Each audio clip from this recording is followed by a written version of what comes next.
Hello friends, this is Kartik and welcome to के पाठशाला। So friends, आज हम बात करेंगे मैट्रिसेस के बारे में। इससे पहले हमने सेट जो चैप्टर है हमारा, उसमें जितना भी था हमारा सिलेबस के अकॉर्डिंग सारा फिनिश कर दिया है। तो उसके मैंने 2 क्वेश्चन आंसर भी बना दिए, और वो साथ साथ में करते जाएंगे। और साथ में हम करते हैं अब स्टार्ट मैट्रिसेस। तो मैट्रिसेस, सबसे पहले तो मैट्रिसेस होता क्या है, हम बेसिक लेवल से लेकर हाई लेवल तक पूरा जाएंगे। तो मैट्रिसेस सबसे पहले होता क्या है हमारे पास, तो क्या होता है, it is a combination of row and columns. ठीक है, तो क्या होता है हमारे पास, it is a combination of rows and columns. ठीक है, तो मैट्रिसेस क्या होता है हमारे पास, कॉम्बिनेशन होता है रो एंड कॉलम का। अब हमारे पास रो और कॉलम होती क्या है, तो अगर सबसे पहले हम देखें तो इसको हम डिनोट कैसे करते हैं, तो इसको हम डिनोट करते हैं हमेशा डिनोटेड बाय कैपिटल लेटर। ठीक है, वैसे तो कोई भी ABC कुछ भी ले सकते हैं, मोस्टली हम क्या लेते हैं, इसको ए से डिनोट करते हैं। तो अगर ए से डिनोट कर रहे हैं हमारे पास, तो क्या होगा हमारे पास, ए इज मैट्रिक्स होगा, जिसको हम किस में डिनोट करते हैं, स्क्वेयर ब्रैकेट्स में। ठीक है, तो अगर हमारे पास ए दिया है तो इसमें हमारे पास क्या होगा, ये हमारे पास कोई मैट्रिक्स होगा, और इसके अंदर जो हमारे पास एलिमेंट्स होंगे कुछ क्या होंगी, रोज होंगी। ठीक है, अगर मैं आपको एग्जाम्पल बताऊं पहले, अगर मान लो हमारे पास दिया है 1 2 3 3 2 1 1 1 3, कुछ भी ले सकते हैं मैट्रिक्स। अब इसमें हमारे पास अगर देखें तो रो क्या होता है, जो हमारे पास हॉरिजॉन्टल लाइन होती है वो क्या होती है, रो होती है। ठीक है, तो इसको हम क्या लिख सकते हैं, रो 1 रो 2 रो 3, और इसको क्या लिख सकते हैं हम, कॉलम 1 कॉलम 2 और कॉलम 3। तो इस तरह से हमारे पास क्या हो जाता है, it is a combination of row and columns. अब इसमें हमारे पास क्या है कि रो और कॉलम इक्वल भी हो सकती है और इक्वल नहीं भी हो सकती। जैसे 3 रो दी हैं तो 3 ही कॉलम है, तो हो सकता है कि रो 2 और 3 कॉलम हो, कुछ भी हो सकता है। ठीक है, अब इसका आ जाता है हमारे पास ऑर्डर। ठीक है, तो ऑर्डर क्या होता है हमारे पास, ऑर्डर हम करते हैं जो भी कॉम्बिनेशन होता है हमारे पास। ऑर्डर की बात करें अगर, तो इसको अगर हम जनरल फॉर्म करें हमारे पास, तो ऑर्डर हमारे पास क्या होता है, M क्रॉस N की फॉर्म में हमारे पास क्या होता है, ऑर्डर होता है। ठीक है, कोई भी मैट्रिक्स है उसका ऑर्डर क्या होता है, M क्रॉस N की फॉर्म में होता है। अब ऑर्डर होता क्या है, अगर मान लो हमारे पास जहां पे क्या दिया है, AIJ, इसको हम लिखेंगे M क्रॉस N, कि जो भी हमारे पास ऑर्डर होगा। अगर हम जहां देखें तो M क्या होगा हमारे पास, M हमारे पास रोज होती है, नंबर ऑफ रोज, और N क्या होती है हमारे पास, नंबर ऑफ कॉलम्स होती हैं। ठीक है, तो अगर हमारे पास रो की बात करें तो इसमें हमारे पास कितने रो हैं, 3, और कॉलम की बात करें तो कॉलम कितने हैं, तो वो भी 3 है। तो 3 क्रॉस 3 का हमारे पास क्या हो गया, अभी ये जहां पे ऑर्डर बन रहा है। ठीक है, अगर हम एग्जाम्पल की बात करें जो हमने ली है। लेकिन अगर हम जनरल की बात करें तो जनरल में हमारे पास कैसी होती है मैट्रिक्स, तो जनरल में हमारे पास क्या है, इन जनरल हमारे पास क्या हो जाता है, capital A is equal to AIJ M cross N। ठीक है, तो ये हमारे पास क्या हो जाता है, AIJ हमारे पास होता है, जिसमें I क्या होता है हमारे पास, कि जो फर्स्ट एलिमेंट होता है, और J क्या होता है हमारे पास, सेकंड एलिमेंट। जो I होता है वो रो से लिया जाता है, और J क्या होता है, कॉलम होता है। ठीक है, अगर हमारे पास दिया है A21, ठीक है, तो इसका मतलब क्या होगा कि अगर हमारे पास कोई भी मैट्रिक्स दिया है उसमें 2 दिया है, मीन्स की पहले फर्स्ट रो होगी, फिर हमारे पास सेकंड रो होगी, ऐसे थर्ड रो कोई भी जा सकती है। तो सेकंड रो में हम करेंगे बात, और उसमें क्या बोला उसने, 1, तो कॉलम कौन सा का 1 होगा, तो मीन्स की सेकंड रो और कॉलम 1, तो जे पॉइंट पे हमारे पास क्या आएगी, कोई A21 की वैल्यू आएगी। इसी तरह अगर मान लिख लें हम A31, तो इसमें क्या होगा, रो हमारे पास जो IJ होता है ना, तो I हमारे पास 3 रो तो थर्ड होगी, और कॉलम 1 जहां पे होगा। तो इस तरह से हमारे पास वैल्यूज आ सकती है सीधी निकालने को, तो आप कोई भी वैल्यू कर सकते हो। ठीक है, तो ये तो सारा था हमारे पास मैट्रिक्स। अब हमने बात कर ली ऑर्डर भी क्या था, अब बात करते हैं हम कि एलिमेंट्स क्या होते हैं। तो एलिमेंट्स क्या होते हैं हमारे पास, जो एलिमेंट्स अगर बोल दिया उसने कि नंबर ऑफ एलिमेंट्स कितने हैं, तो वो क्या होता है हमारे पास, multiplication of row and columns का ही होता है।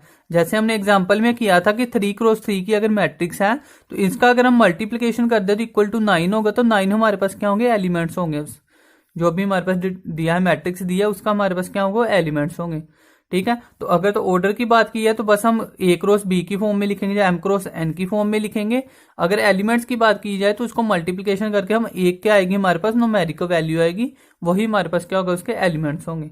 ठीक है, अब इसके बाद हम बात करते हैं इसके टाइप्स की। ठीक है, कि ऑर्डर हमारे पास हो गया, एलिमेंट्स भी हो गए, इसके बाद हमारे पास की टाइप किस तरह से होती है और हमारे पास होता क्या है।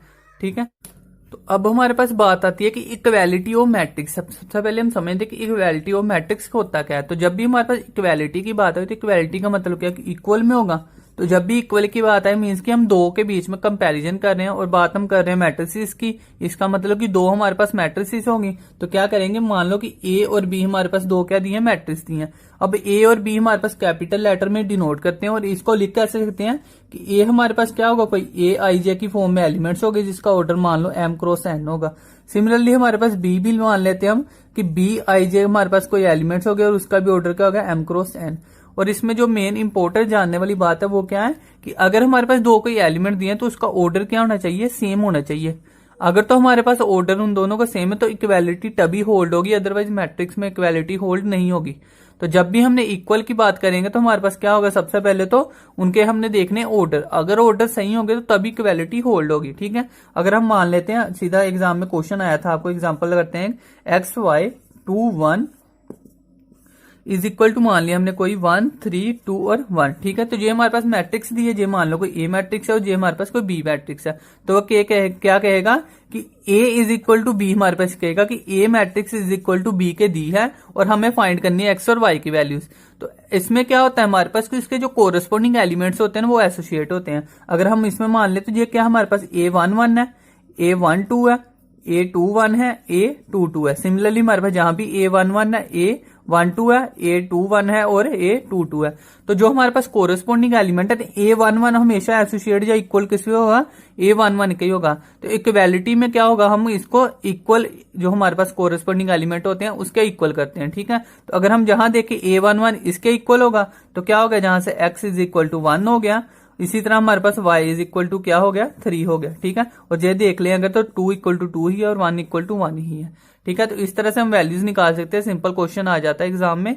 तो इक्वालिटी पता होनी चाहिए कि अगर तो ऑर्डर सेम होगी तो तभी हम करेंगे। ठीक है, अगर मान लो जहां पे 1 1 एक और दिया होता तो फिर चाहे हमारे पास एक्स वाई इक्वल टू है भी, लेकिन हमारे पास जहां पे इक्वालिटी होल्ड नहीं होगी क्योंकि इसका ऑर्डर क्या बन जाएगा, इसमें अब हमारे पास 3 रो हो जाएंगे। ठीक है, 2 रो सॉरी और 3 कॉलम बन जाएंगे। ठीक है, ये हमारे पास थर्ड रो भी कॉलम क्या आ जाएगी, इंक्लूड हो जाएगी। तो इस तरह से हमारे पास इक्वालिटी होल्ड नहीं होगी, ये तभी होगी अगर हमारे पास ये दोनों इक्वल हैं। ठीक है,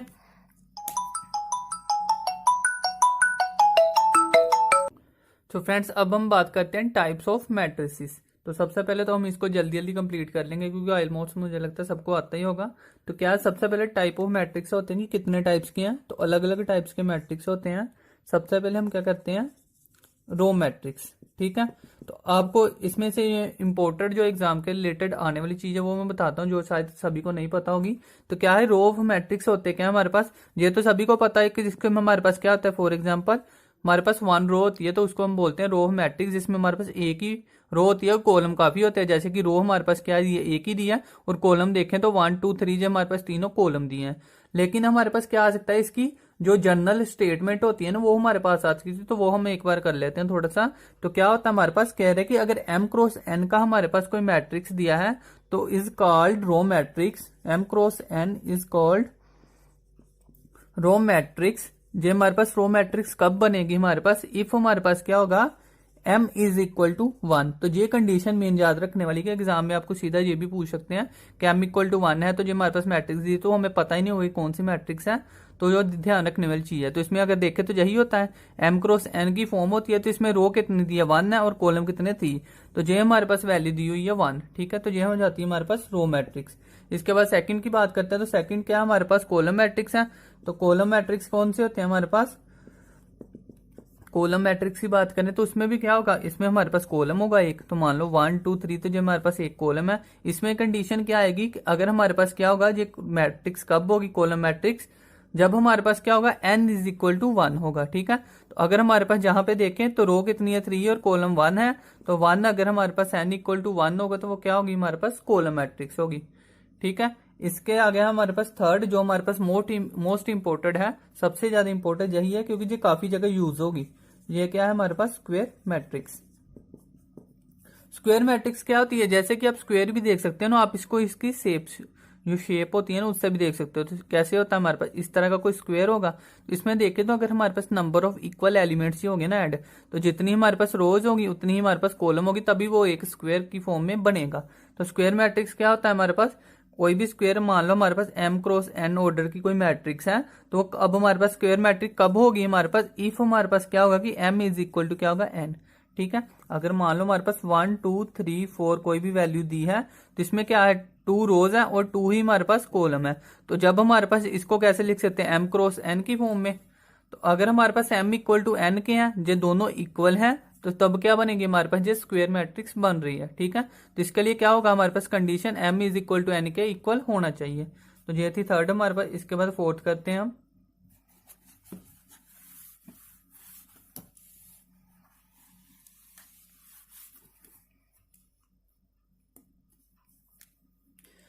तो इसके बाद फोर्थ हमारे पास जो दी हुई है, फोर्थ क्या है हमारे पास, रेक्टेंगुलर। ठीक है, रेक्टेंगुलर मैट्रिक्स। अब हमारे पास क्या है, जो हमारे पास स्क्वायर नहीं होगी मैट्रिक्स वो क्या होगी, सारी की सारी रेक्टेंगुलर मैट्रिक्स होंगी। ठीक है, तो हमने देखना है जब भी रेक्टेंगुलर फाइंड करना है तो हमने देखना है स्क्वायर है कि नहीं। अगर वो स्क्वायर नहीं है तो सारी की सारी वैल्यूज क्या है, रेक्टेंगुलर ही है। ठीक है, तो इसकी अगर कंडीशन आ जाए तो कंडीशन क्या होता है हमारे पास, कि अगर m क्रॉस n की हमारे पास मैट्रिक्स दी है तो रेक्टेंगुलर मैट्रिक्स कब होगी, इफ m जहां तो ग्रेटर देन होगा n से, जहां फिर m हमारे पास लेस देन होगा n से। ठीक है, मान लो हमारे पास दिया है 1 2 3 3 2 1, एक तो ये होगी हमारे पास, एक दूसरी तरह से आ सकती है 1 2 3 4 1 3। तो ये हमारे पास देखें इसमें, तो इसमें रो कितनी दी है हमारे पास, रो दी है हमारे पास जो होती है m क्रॉस n की फॉर्म में। इसमें m कितनी दी है हमारे पास 2 और कॉलम कितने हैं 3।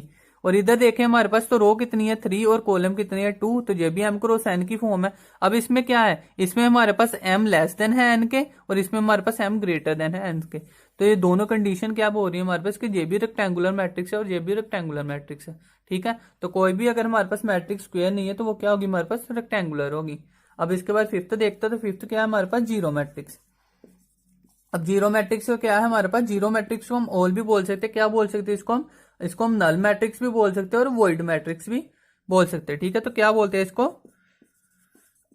सॉरी, नल मैट्रिक्स और वॉइड मैट्रिक्स। तो कुछ भी आ जाए हमारे पास, नल मैट्रिक्स आ जाए या वॉइड मैट्रिक्स आ जाए, तो सारी की सारी जीरो मैट्रिक्स होती हैं। अब जीरो मैट्रिक्स को डिनोट कैसे करते हैं, इसको कभी हम जीरो नहीं लिखते अकेला, इसको हम डिनोट करते हैं कैपिटल ओ से। और इसमें होता क्या है, अगर 2 क्रॉस 2 का है तो 0 0, अगर 3 की है तो 0 0 0। इसको हम क्या करेंगे, स्क्वायर मैट्रिक्स की फॉर्म में लिखते हैं जो हमारे पास जीरो मैट्रिक्स होती है। ठीक है, तो इसको हमेशा हम इसी फॉर्म में, मैट्रिक्स की फॉर्म में ही लिखना होता है। तो ये होगी हमारे पास जीरो मैट्रिक्स। इसके बाद करते हैं सिक्स। अब सिक्स क्या दिया है हमारे पास, डायगोनल मैट्रिक्स। ठीक है,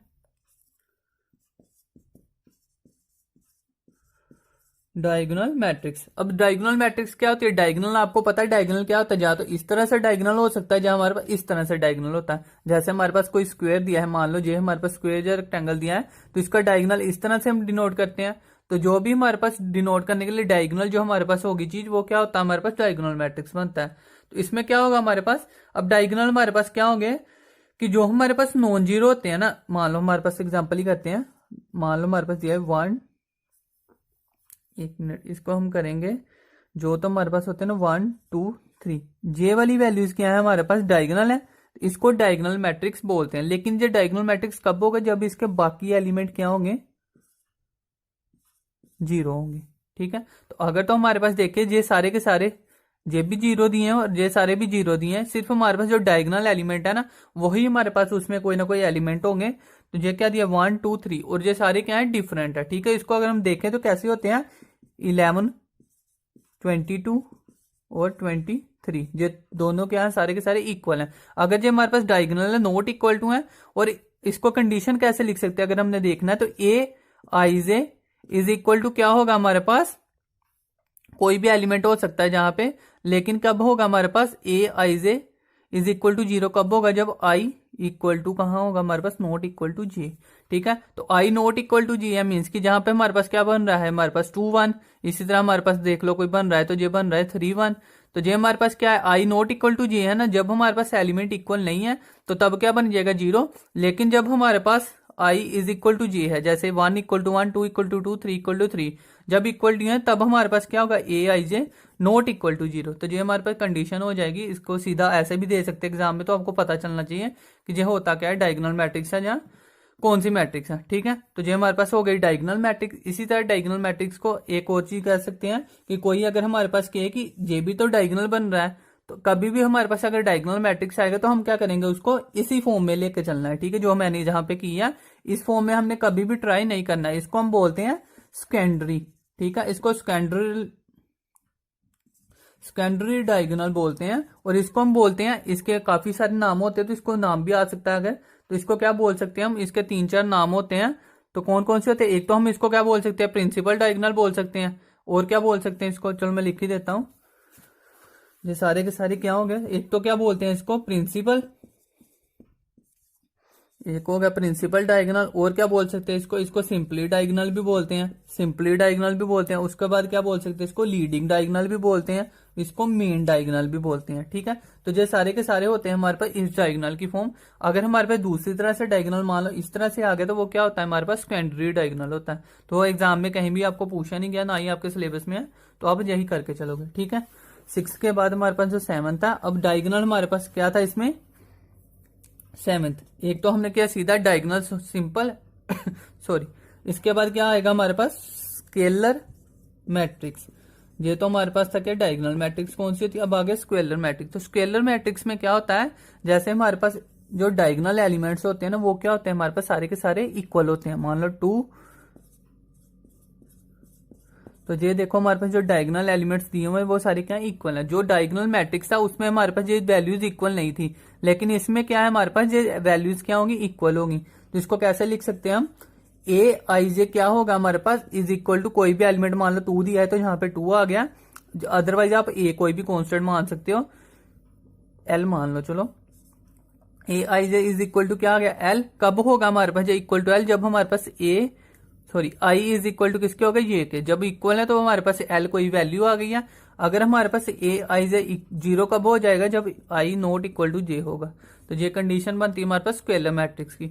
इसके बाद इसी की एक और फॉर्म है हमारे पास, क्या दिया होता है हमारे पास स्केलर मैट्रिक्स के बाद यूनिट मैट्रिक्स, या जिसको क्या बोलते हैं हम, आइडेंटिटी मैट्रिक्स, ठीक है। यूनिट या आइडेंटिटी।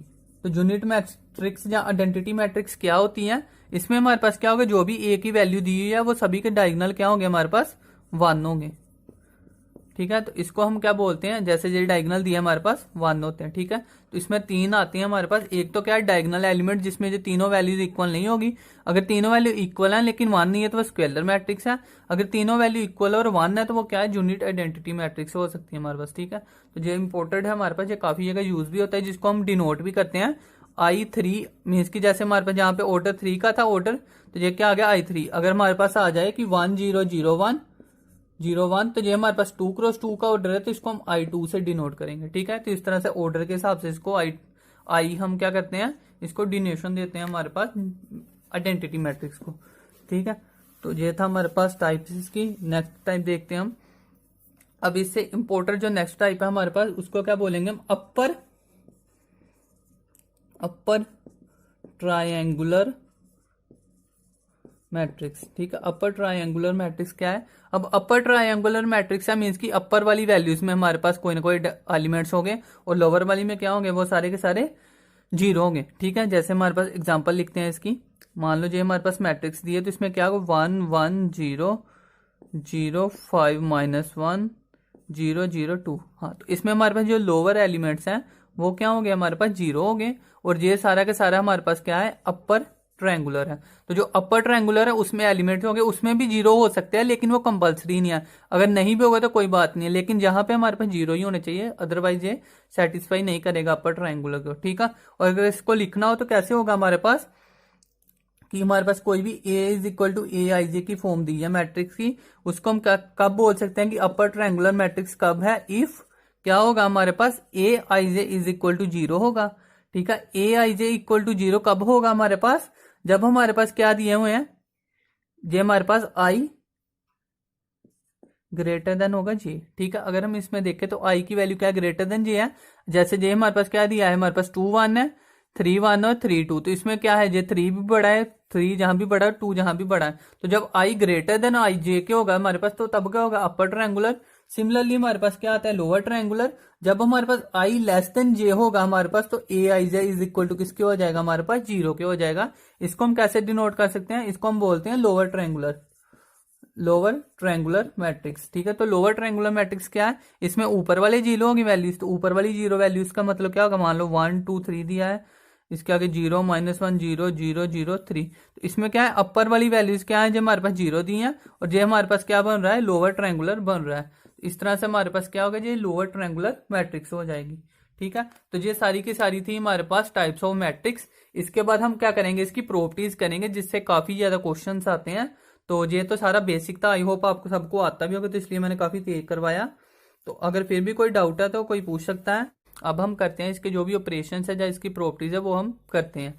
तो इसके साथ जो भी एग्जाम में आते हैं वो भी हमारे पास साथ में जहां से शुरू हो जाएगा, जो आपको एग्जाम में थोड़े बहुत क्वेश्चन जहां से आने स्टार्ट हो जाएंगे। तो क्या है हमारे पास ऑपरेशंस ऑफ अ मैट्रिक्स।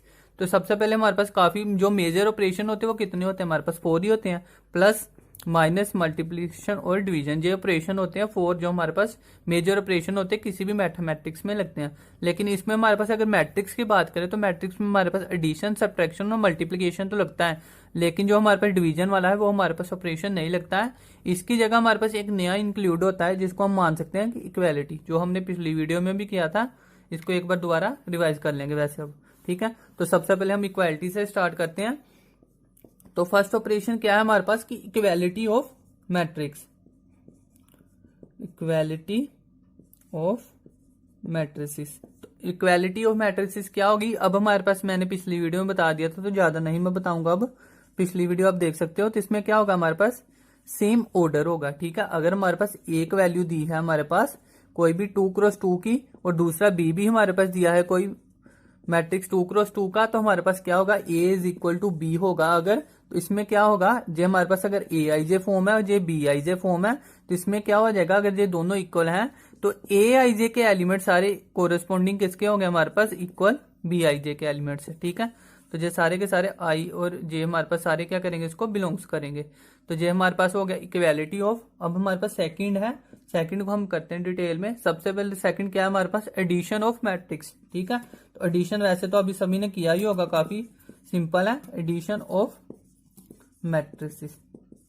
अब मैं जितने भी जो करवा रहा हूं ना ये, तो सभी में आप ये मान के चलो कि सभी में क्या होता है हमारे पास जो ऑर्डर होता है वो सेम होता है। जैसे कि मैंने बताया अगर प्लस है या माइनस है, तो इन दोनों में प्लस और माइनस दोनों में हमारे पास जब तक ऑर्डर सेम नहीं होगा मैट्रिक्स का तब तक हमारे पास वो सोल्व नहीं हो सकती। ठीक है, लेकिन मल्टीप्लिकेशन में अलग है, तो वो जब हम करेंगे तब देखेंगे। तो एडिशन ऑफ मैट्रिक्स है, तो इसमें हम क्या मान के चलेंगे कि ऑर्डर हमारे पास सेम होगा, सेम ऑर्डर की मैट्रिक्स होंगी दोनों हमारे पास ए और बी, तभी हमारे पास क्या होगी, दोनों एडिशन हो सकते हैं, अदरवाइज हम इसको लिख देंगे कांट बी डिटरमिन्ड। ठीक है, तो हमारे पास इसमें क्या है, एडिशन ऑफ मैट्रिक्स में क्या कर सकते हैं कि हमारे पास मान लो कोई ए मैट्रिक्स दिया है, सिमिलरली ऊपर वाला देख लो, जैसे ए मैट्रिक्स दिया है, बी दिया है, तो हमें क्या करना है, कोई एलिमेंट और मैट्रिक्स आएगी, इन दोनों को प्लस करने पे सी जो इक्वल टू क्या होगी हमारे पास ए प्लस बी के, जिसको हम किस फॉर्म में लिख सकते हैं, अगर एलिमेंट की फॉर्म में लिखना है तो ए आई जे प्लस बी आई जे को इक्वल टू करेंगे तो वो क्या आ जाएगा हमारे पास, सी आई जे के इक्वल हमारे पास क्या आ जाएगी, मैट्रिक्स आ जाएगी। ठीक है, अगर हम इसकी एग्जांपल करें तो 1 2 3 4 प्लस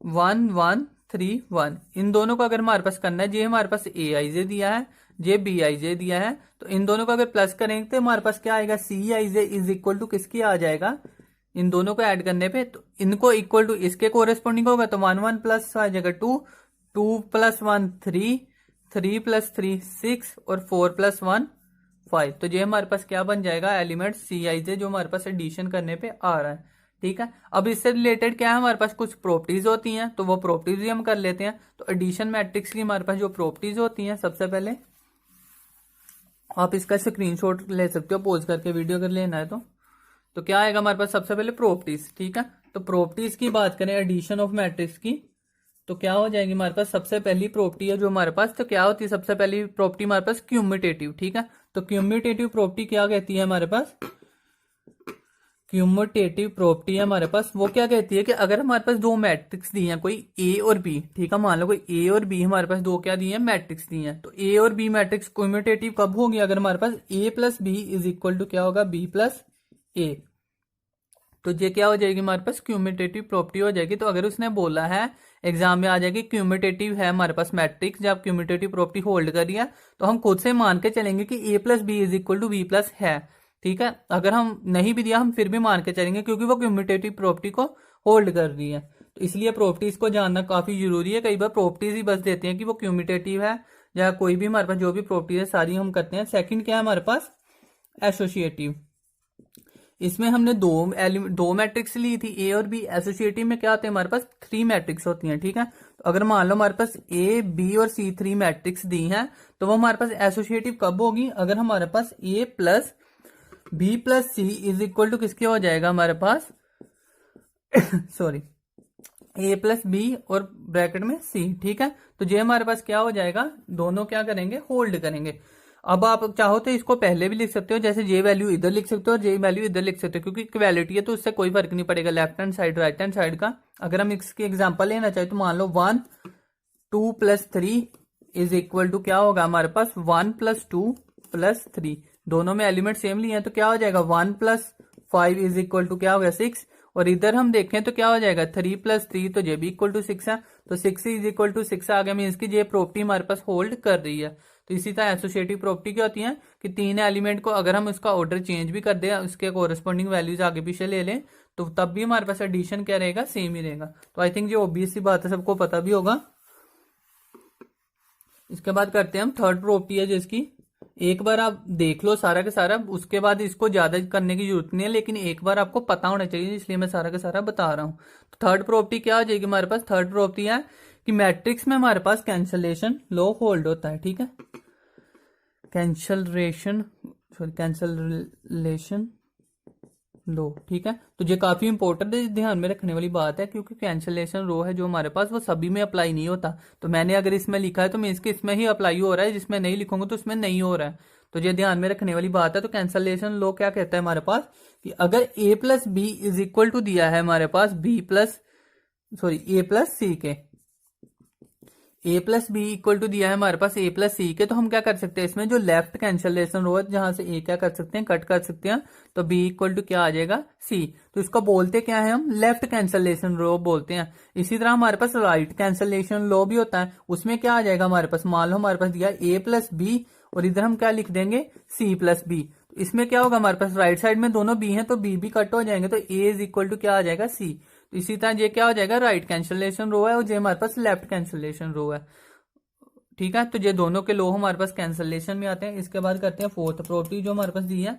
फोर्थ प्रॉपर्टी क्या हो जाएगी, अब हमारे पास क्या है, जब भी हमने कितने किया है ये सारी की सारी मैट्रिक्स थी अब तक, अब हमारे पास क्या होगा, कोई स्केलर इंट्रोड्यूस हो जाएगा कि हमने मान लो कोई के स्केलर ले लिया। अब स्केलर क्या हो सकता है, कोई भी मल्टीप्लीकेशन वैल्यू है। ठीक है, 1 2 3 सोन में तो कोई भी नेचुरल नंबर हो सकता है, इंटीजर भी हो सकता है। तो के हमारे पास क्या दिया है, मान लो कि के दिया है और दो हमारे पास क्या दिए हैं, मैट्रिक्स दिए हैं ए और बी। ठीक है, तो कैसे करेंगे हम, क्या कह रहा है कि अगर हम के मल्टीप्लाई कर दें, कोई स्केलर मल्टीप्लाई कर दे एडिशन ऑफ टू मैट्रिक्स में, के हम मल्टीप्लाई कर दे ए प्लस बी में, तो क्या हो जाएगा, वो दोनों से अंदर क्या हो जाएगा, मल्टीप्लाई हो जाएगा। तो के ए इज इक्वल टू क्या बन जाएगा, के बी। ठीक है, तो इसमें हमारे पास क्या होगा कि अगर हमारे पास कोई दो मैट्रिक्स दिया उनका सम करके उसमें स्क्वेलर को मल्टीप्लाई कर ले, चाहे हम स्क्वेलर अलग अलग उन दोनों में मल्टीप्लाई करके फिर बाद में एडिशन कर ले। जैसे मान लो कोई हमारे पास दिया है जहां पे 3 दिया है, तो 3a plus B is equal to किसके हो जाएगा हमारे पास 3a प्लस 3b। तो हम ये भी कर सकते हैं इसकी जगह और ये भी कर सकते हैं। ठीक है, तो आपकी मर्जी है। अगर एग्जाम में आपको एक वैल्यू ऐसे दी हुई है तो आप सभी को करने की जरूरत नहीं, आप सीधा ये वैल्यू निकालो, इसके इक्वल हो जाएगा।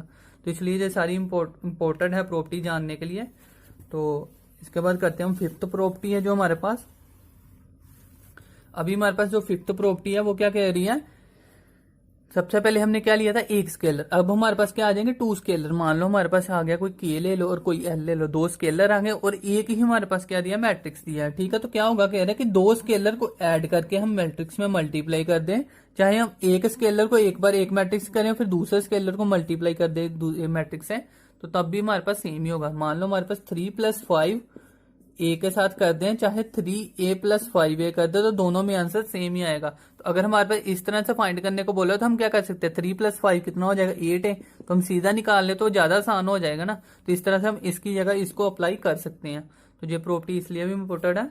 तो इसके बाद ये तो सारी थी हमारे पास एडिशन ऑफ मैट्रिक्स की। अब हमारे पास जो सेकंड हमारे पास जो क्या आ रही है, प्रॉपर्टी आ रही है, जो हमारे पास ऑपरेशन आएगा कौन सा है, सब्ट्रैक्शन के लिए। ठीक है, तो सेकंड ऑपरेशन करते हैं हम। सेकंड ऑपरेशन क्या आ जाएगा हमारे पास, सब्ट्रैक्शन के लिए, ठीक है। थर्ड, वैसे हमने पहले क्या किया था, इक्वालिटी, फिर उसके बाद एडिशन किया, तो थर्ड मान के चलते हैं उसको, ठीक है। तो थर्ड ऑपरेशन क्या है हमारे पास, सब्ट्रैक्शन, ठीक है, सब्ट्रैक्शन ऑफ मैट्रिसेस। तो सब्ट्रैक्शन करेंगे अगर हमारे पास मैट्रिसेस का, तो वो क्या होगा, तो अब मैंने बोला था कि प्लस हो चाहे माइनस हो, दोनों में क्या एक चीज सेम होनी चाहिए, उनका सेम ऑर्डर होना चाहिए। अगर ऑर्डर सेम है तो तभी सब्ट्रैक्ट होंगे, अदरवाइज सब्ट्रैक्ट नहीं होंगे, ठीक है। तो इसमें भी क्या होगा हमारे पास, कोई सी आई जे आंसर होगा हमारे पास, जो क्या होगा ए आई जे में से माइनस करेंगे बी आई जे, तो वो हमारे पास क्या बन जाएगा, सब्ट्रैक्शन बन जाएगा, ठीक है। अगर हम इसकी एग्जांपल ले, मान लो ए हमारे पास क्या दिया है 2 3 4 और 3, कोई भी मान लो, और बी हमारे पास कोई दिया है, मान लो 1 1 1 ही दिया है, ठीक है। ए और बी हमारे पास दिया है, तो जहां से हमने क्या निकालना है, सी को क्या लिख सकते हैं, उसके एलिमेंट की फॉर्म में सी आई जे, वो क्या होगा हमारे पास ए आई जे माइनस क्या करेंगे हम, बी आई जे, ठीक है। तो क्या आ जाएगा हमारे पास 2 4 3 3, इसमें से माइनस करेंगे 1 1 1 1, तो इज इक्वल टू क्या आ गया हमारे पास, 2 में से 1 गया तो इसको इसके साथ करेंगे, फिर 3 को 1 के साथ, तो 3 में से 1 गया तो 2, 4 में से 1 गया तो 3, 3 में से 1 गया तो 2, तो ये हमारे पास क्या आ जाएगा, इक्वल टू आंसर आ जाएगा, ठीक है। तो ये तभी होल्ड हो पाया अगर हमारे पास जहां पे भी 2x2 की मैट्रिक्स थी और जहां पे भी 2x2 की मैट्रिक्स थी। अगर मान लो हमारे पास दिया हो जहां पे 1 1 1 भी दिया हो, तो ये दोनों तो सब्ट्रैक्ट हो जाएंगे, लेकिन ये तो 1 1 किसी के साथ होगा ही नहीं, एसोसिएट ही नहीं होगा किसी के साथ, तो इसकी वजह से हमारे पास ऑर्डर होना सेम है। अदरवाइज अगर ने दिया है तो सब्ट्रैक्ट करने का बोला है, तो क्या आ जाएगा हमारे पास, कांट बी डिटरमिन, ठीक है। तो उसको डिटरमाइन हम नहीं कर सकते, तो इसलिए हमारे पास वो कभी भी होल्ड नहीं होगा, ठीक है। तो जैसे हमने क्या किया, अभी एडिशन में की है हमने कुछ प्रॉपर्टीज, उसी तरह हमारे पास सब्ट्रैक्शन में भी कुछ प्रॉपर्टीज होंगी, तो उस प्रॉपर्टीज को अब हम देखते हैं, ठीक है। तो सबसे पहले सब्ट्रैक्शन के, वैसे तो देखने की जरूरत नहीं है, इसमें मेन ही एक प्रॉपर्टी है, वही आप देख लो, बाकी सारी तो वैसे भी होल्ड नहीं होगी। जो हमारे पास इंपोर्टेड है वो देख लेते हैं, क्या है, a माइनस बी कभी भी इक्वल नहीं होगा b माइनस ए के। तो ये इंपोर्टेड प्रॉपर्टी है, ये आपको पता होना चाहिए। वैसे भी आपको अगर सिंपल लैंग्वेज में लेके चले तो 2 माइनस 3 कभी भी इक्वल नहीं ना होता 3 माइनस 2 के, जहां से आएगा -1, जहां से आएगा 1, तो नॉट इक्वल टू होता है। इसी तरह मैट्रिक्स की बात करें तो मैट्रिक्स में हमारे पास, क्योंकि हम एलिमेंट ही एसोसिएट कर रहे हैं ना, जहां पे दो मैट्रिक्स हैं, तो जहां पे कोई जो वैल्यूज होंगी वो क्या होगी, इसके साथ ही एसोसिएट होंगी ना। तो अगर ये हमारे पास इक्वल ही नहीं होगी, अगर जहां मान लो 2 है जहां 3 है, तो ये ए का दिया मैट्रिक्स है, बी के दिया है, तो इसको माइनस करेंगे तो -1 आएगा, इधर से इधर माइनस करेंगे तो क्या आएगा, 1 आएगा, जैसे कि मैंने ऊपर बताया। तो इसलिए हमारे पास ए माइनस बी कभी भी नॉट इक्वल टू होगी बी माइनस ए के। तो यही इंपॉर्टेंट प्रॉपर्टी है, सब्ट्रैक्शन में तो ज्यादा करते नहीं, जो आएंगी भी एग्जाम में। इसके बाद जो लास्ट रहेगी हमारे पास, लास्ट ऑपरेशन क्या है हमारे पास, मल्टीप्लीकेशन का, ठीक है। तो अब करते हैं मल्टीप्लीकेशन।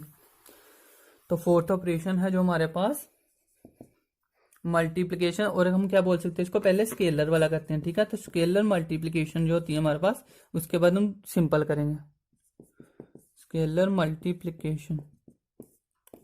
अब स्केलर मल्टीप्लिकेशन मैंने क्या बोला, स्केलर कोई भी हो सकता, मान लो कोई के हमारे पास क्या दिया है, स्केलर दिया है, ठीक है। तो स्केलर के हमारे पास मैट्रिक्स मल्टीप्लाई करेंगे तो वो क्या कह रहे हैं हमारे पास कि जो दोनों तरफ क्या होंगी इक्वल, ठीक है। मान लो अगर ए हमारे पास क्या दिया है, ए और बी दो मैट्रिक्स दिए हैं और A is equal to B दिया है, ठीक है। तो जैसे कि मैंने वहां फर्स्ट बताया था आपको एडिशन मैट्रिक्स में कि अगर दो हमारे पास दिए हैं मैट्रिक्स तो उसको स्केलर मल्टीप्लाई कर सकते हैं ना। तो अगर मल्टीप्लाई करेंगे तो के ऑफ ए भी इक्वल टू होगा के ऑफ बी के, कि हम दोनों तरफ अगर सेम स्केलर ऐड कर रहे हैं, मल्टीप्लाई कर रहे हैं, तो आंसर में कोई भी फर्क नहीं आएगा। मीन्स कि जो आंसर आएगा दोनों तरफ इक्वल भी रहेगा उसकी, ठीक है। क्योंकि उसमें से हम क्या कर सकते हैं, कॉमन निकाल सकते हैं वैल्यूज फिर से सॉरी। तो ये क्या हो जाएगा हमारे पास, स्केलर मल्टीप्लिकेशन। मान लो हमारे पास क्या कर सकते हैं कि कोई भी अगर मैं एलिमेंट मान लो दिया ए मैट्रिक्स दिया 1 2 3 4, तो क्या कर सकते हैं हम 2a की, क्या मतलब है कि जो हमारे पास एलिमेंट बाहर दिया है उसको हम अंदर मल्टीप्लाई कर सकते हैं। तो ये 2a का मतलब यही रहा हमारे पास। तो इसको किस तरह से लिख सकते हैं, 2 अंदर सभी के साथ एसोसिएट हो जाएगा, तो 2 2 जा 4, 3 2 जा 6 और 4 2 जा 8, तो ये हमारे पास बन जाएगा 2a इज इक्वल टू इस फॉर्म के बन जाएगा, ठीक है। तो जिस तरह से हम क्या कर सकते हैं, किसी भी स्केलर को मैट्रिक्स के अंदर मल्टीप्लाई कर सकते हैं, लेकिन ये चीज हमारे पास डिटर्मिनेंट में सेटिस्फाई नहीं होती है, ठीक है। तो जब हम डिटर्मिन करेंगे तो तब हम देखेंगे कि उसमें काफी डिफरेंस होते हैं, लेकिन हम स्टेप बाय स्टेप चलेंगे। तो अभी आपको लेकर चलो कि हमारे पास जो मैट्रिक्स है उसमें हमारे पास स्केलर मल्टीप्लिकेशन सेटिस्फाई होती है, ठीक है। तो ये आप मान के चल सकते हो। अभी ये तो था स्केलर के लिए। अगर हम बात करें कि सिंपल दो मैट्रिक्स को मल्टीप्लाई करना है, जो कि सबसे इंपॉर्टेंट है इन चारों में से, अगर हम देखें तो जो हमारे पास फिफ्थ वाला करने लगे ना वो सबसे इंपॉर्टेंट है, तो वो आप देख लो। ठीक है, तो वो हमारे पास सबसे इंपॉर्टेंट है, उसको कभी भी छोड़ के मत जाओ, क्योंकि उसमें काफी ज्यादा समझने वाली चीज है। अब हमारे पास मैट्रिक्स तो क्या करते हैं, एडिशन करना हो तो हमने कहा कि सेम ऑर्डर होना चाहिए। ठीक है, कि सेम ऑर्डर होना चाहिए। लेकिन अगर मैट्रिक्स की मल्टीप्लीकेशन में बात करें, मल्टीप्लाई ऑफ टू मैट्रिक्स, अगर टू मैट्रिक्स को मल्टीप्लाई, पहले हमने स्केलर को किया, अब टू मैट्रिक्स को हम मल्टीप्लाई कर रहे हैं। मान लो ए और बी दो मैट्रिक्स दी हैं, तो अब हमारे पास इसमें सेम ऑर्डर होना कोई भी जरूरी नहीं है। ठीक है, कि जरूरी नहीं है कि वो सेम ऑर्डर हो, ना भी हो तो कोई भी फर्क नहीं पड़ता। हम मैट्रिसेस में मल्टीप्लाई तब भी कर सकते हैं, लेकिन कैसे कर सकते हैं, उसका ऑर्डर किस तरह से होना चाहिए, तो वो हम देखते हैं। ठीक है, मान लो हमारे पास, इसको ध्यान से समझ लेना, काफी इंपॉर्टेंट है। ए कोई दिया है हमारे पास, ए आई जे के एलिमेंट है, जिसका ऑर्डर क्या दिया है, मान लो एम क्रॉस एन। ठीक है, अब मैंने बताया कि सेम ऑर्डर होगा तो फिर तो कोई बात नहीं। अगर नहीं है सेम ऑर्डर, उसके लिए मैं पहले समझाता हूं आपको। तो बी हमारे पास दिया है, जिसके एलिमेंट होंगे बी आई जे, और इसका ऑर्डर मान लेते, क्योंकि सेम ऑर्डर नहीं दिया तो हम एम क्रॉस एन तो ले सकते, जहां पे मान लिया हमने पी क्रॉस क्यू। ठीक है, अब हमारे पास मल्टीप्लाई हर बार सेटिस्फाई नहीं होती है। जैसे कि एडिशन तो हम कर लेते हैं, अगर सेम ऑर्डर नहीं है तो सेटिस्फाई नहीं होती। लेकिन इसमें सेम ऑर्डर अगर नहीं दिया ना, तो सेम ऑर्डर होने पे और सेम ऑर्डर ना होने पे दोनों में फर्क होता है। अगर सेम ऑर्डर नहीं दिया तो हमें देखना पड़ेगा कि कब जो सेटिस्फाई हो रही है मल्टीप्लिकेशन और कब नहीं हो रही है। तो उस वो कैसे पता चलता है, अगर हमारे पास number of column first row के, ठीक है, इक्वल टू होने चाहिए नंबर ऑफ रो के। ठीक है, number of column is equal to होने चाहिए नंबर ऑफ रो के। ये फर्स्ट के लिए है, मान लो ए का, और ये हमारे पास बी मैट्रिक्स का। मतलब क्या है इसका, अब हमारे पास नंबर ऑफ कॉलम, तो इसमें देखें तो ये रो होती है और ये एन हमारे पास कॉलम है। तो नंबर ऑफ कॉलम मतलब एन, तो कह रहे हैं कि एन इक्वल टू किसके होने चाहिए, नंबर ऑफ रो। तो इसमें जे रो है, जे कॉलम है, तो मीन्स की इक्वल टू पी। तो N is equal to P के अगर होगा तो तभी हमारे पास इसको हम मल्टीप्लाई कर सकते हैं, अदरवाइज ये मल्टीप्लिकेशन होगी ही नहीं। क्या मीन्स की हमारे पास नंबर ऑफ जो कॉलम है इक्वल टू किसके आने चाहिए, नंबर ऑफ रो के। मीन्स की N is equal to P के होना चाहिए। अगर तो number of column equal to number of row के आएंगे तभी हमारे पास क्या होगी, मल्टीप्लिकेशन सेटिस्फाई होगी, अदरवाइज हमारे पास सेटिस्फाई नहीं होगी। ठीक है, जैसे कि हमने क्या किया था कि ए हमारे पास क्या मान लिया हमने, कोई 1 क्रॉस 3 की हमारे पास कोई मैट्रिक्स मान ली जिसका ऑर्डर 1 क्रॉस 3 है, और दूसरा क्या मान लिया हमने, बी इज इक्वल टू मान ली कोई एलिमेंट है जिसके, उसको मान लिया हमने 3 क्रॉस 2 के एलिमेंट। अब हमारे पास इसमें नंबर ऑफ कॉलम क्या है 3, और इसमें नंबर ऑफ रो कितने हैं 2। तो 3 इज इक्वल टू 3 के दिया है, तो तभी हमारे पास मल्टीप्लीकेशन क्या होगी, हमारे पास एग्जिस्ट करेगी, अदरवाइज मल्टीप्लिकेशन नहीं हो पाएगी। ठीक है, लेकिन मल्टीप्लाई करने के बाद हमारे पास ऑर्डर क्या आएगा, तो वो क्या आएगा हमारे पास, सी इज इक्वल टू किस ऑर्डर में आएगा हमारे पास। तो जो हमारे पास बच गए हैं ना, नंबर ऑफ रो और नंबर ऑफ कॉलम, तो वही नंबर ऑफ रो और कॉलम हमारे पास बच जाएंगे। तो क्या आ जाएगा, 1 क्रॉस 2 का हमारे पास ऑर्डर आ जाएगा, जो हम मल्टीप्लाई करने के बाद आएगा। ठीक है, एक और एग्जाम्पल लेते हैं। जैसे हमारे पास मान लो हमारे पास क्या दिया है, एग्जाम्पल के साथ चलते हैं। अगर मान लो हमारे पास क्या दिया है, बी नहीं ए पहले, कि ए इक्वल टू क्या दिया है हमारे पास, कोई ए आई जे दिया है, जिसमें हमारे पास ऑर्डर क्या दिया है, 3 क्रॉस 2 का दिया है। ठीक है, और दूसरा हमारे पास क्या दिया है, बी इज इक्वल टू क्या दिया है, बी आई जे, जिसमें हमारे पास ऑर्डर क्या दिया है, 3 क्रॉस 2 का दिया है। अब आप देखो कि अगर ऑर्डर सेम दिया है तो आप कहोगे कि मल्टीप्लिकेशन हो रही है इसमें कि नहीं होगी। तो अगर ऑर्डर सेम भी है फिर भी हमें ये चेक करना पड़ेगा कि number of column equal to number of row के आ रहे हैं कि नहीं। तो जैसे हमारे पास नंबर ऑफ कॉलम 2 है और नंबर ऑफ रो 3 है, तो 2 नॉट इक्वल टू 3 है, तो चाहे ऑर्डर सेम भी है फिर भी इसकी मल्टीप्लिकेशन सेटिस्फाई नहीं होगी। तो इसके लिए हमारे पास कंडीशन क्या है कि हमने number of column equal to number of row के होने चाहिए, चाहे वो सेम ऑर्डर की है चाहे नहीं है, उससे हमें कोई मतलब नहीं होना चाहिए। ठीक है, तो ये अगर मान लो हमारे पास यहाँ पे करते हैं 2 क्रॉस 2, तो अभी हमारे पास number of 2 is equal to 2 दोनों इक्वल आ रहे हैं। तो अभी हमारे पास जो सी आएगा, इसको मल्टीप्लाई करने के बाद सी आई जे, वो इसका ऑर्डर क्या होगा, तो ये तो दोनों का आते हैं हमारे पास इक्वल करने के लिए कि देखते हैं कि सेटिस्फाई हो रही है कि नहीं। बाकी जो बच गया हमारे पास नंबर ऑफ रो और कॉलम, तो 3 क्रॉस 2 की हमारे पास क्या बनेगी, जहां पे मैट्रिक्स बनेगी।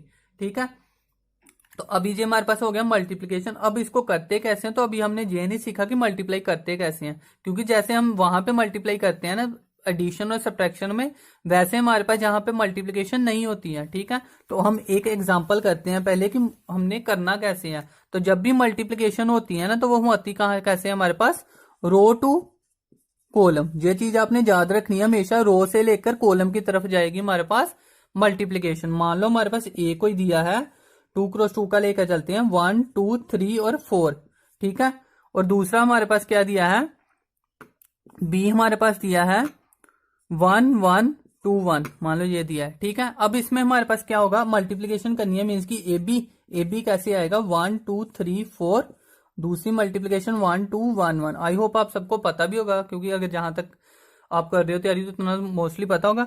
तो रो से कॉलम की तरफ जाएंगे तो सबसे पहले फर्स्ट रो को हम कंप्लीट करेंगे दोनों कॉलम्स के साथ। पहले फर्स्ट रो को फर्स्ट कॉलम के साथ करेंगे तो क्या आएगा हमारे पास, मल्टीप्लाई करेंगे, 1 को करेंगे हम 1 के साथ तो आ गया 1 मल्टीप्लाई 1। इसके बाद हम क्या करेंगे, 2 को मल्टीप्लाई करेंगे इसके साथ, तो 2 मल्टीप्लाई 4 कितना आ गया 5, सॉरी 2 मल्टीप्लाई 2 4, तो प्लस कर दिया तो आ गया 4। अब ये बन गया हमारे पास फर्स्ट एलिमेंट। फिर हमारे पास फर्स्ट रो को देखेंगे सेकंड कॉलम के साथ, तो क्या आएगा, 1 को मल्टीप्लाई 1 के साथ 1, 2 को मल्टीप्लाई 1 के साथ तो 2, ठीक है। तो ये हमारे पास हो गया सेकंड। अब सिमिलरली हमारे पास सेकंड रो पे चलेंगे, जो हमने फर्स्ट रो से किया ना, तो देखो वो फर्स्ट रो में बन गई वैल्यूज, जो सेकंड रो से करेंगे वो सेकंड रो में कॉलम बनेंगे। तो सेकंड रो को फर्स्ट कॉलम के साथ किया तो क्या आएगा, 3 और 4 2 जा 8। फिर हमारे पास क्या आएगा, 3 और 4 1 जा 4। तो ये क्या बन गया हमारे पास, सॉरी 5 3 8 और 3 कितना हो गया 11, और 4 और 3 7। तो ये किस ऑर्डर में बना हमारे पास, 2 क्रॉस 2 ऑर्डर में। तो अगर आप देखो तो इसको हम दूसरी तरह से अभी देख भी सकते हैं, ये कितना था 2 क्रॉस 2 का ऑर्डर था, ये भी 2 क्रॉस 2 का ऑर्डर था। अभी देखो ये सेम ऑर्डर है, तो सेम ऑर्डर में भी सेटिस्फाई हो सकती है। हमने देखना क्या है, number of column equal to number of row के, तो number of column equal to row के दिए हैं, मीन्स की हमारे पास मल्टीप्लिकेशन होगी सेटिस्फाई, तो वो हो भी रही है। उसके बाद हमारे पास ऑर्डर क्या आएगा, जो आंसर आएगा, तो वो number of row equal to number of column जो बच गए हैं वो आएगा, तो वही हमारे पास ऑर्डर आया। तो इस तरह से आप देख सकते हो कि ऑर्डर हमने देखना कैसे है मल्टीप्लिकेशन का, ठीक है। तो आई होप आप सबको क्लियर हो गया होगा, समझ आ गई होगी। अब हमारे पास रह गया इसकी जो मेन चीज है प्रॉपर्टीज, ठीक है। तो इसकी प्रॉपर्टीज भी काफी इंपॉर्टेंट है, तो वो हम कर लेते हैं कि प्रॉपर्टी ऑफ मल्टीप्लिकेशन की क्या आती है, जिसकी प्रॉपर्टी हमारे पास सबसे ज्यादा यूज भी होती है, और एग्जाम में प्रॉपर्टी बेस्ड क्वेश्चन भी जहां से ही आते हैं अगर कोई आए तो, ठीक है। तो प्रॉपर्टी हमारे पास सबसे पहली प्रॉपर्टी क्या है हमारे पास, मैंने जैसे आपको बता ही दिया कि A B not equal to आएगा बी ए के, ये तो हमारे पास सब्ट्रैक्शन में भी नहीं होता, और जहां पे A B not equal to B A भी नहीं होगा। इसको क्या बोलते हैं वैसे, क्यूमुलेटिव प्रॉपर्टी होती है।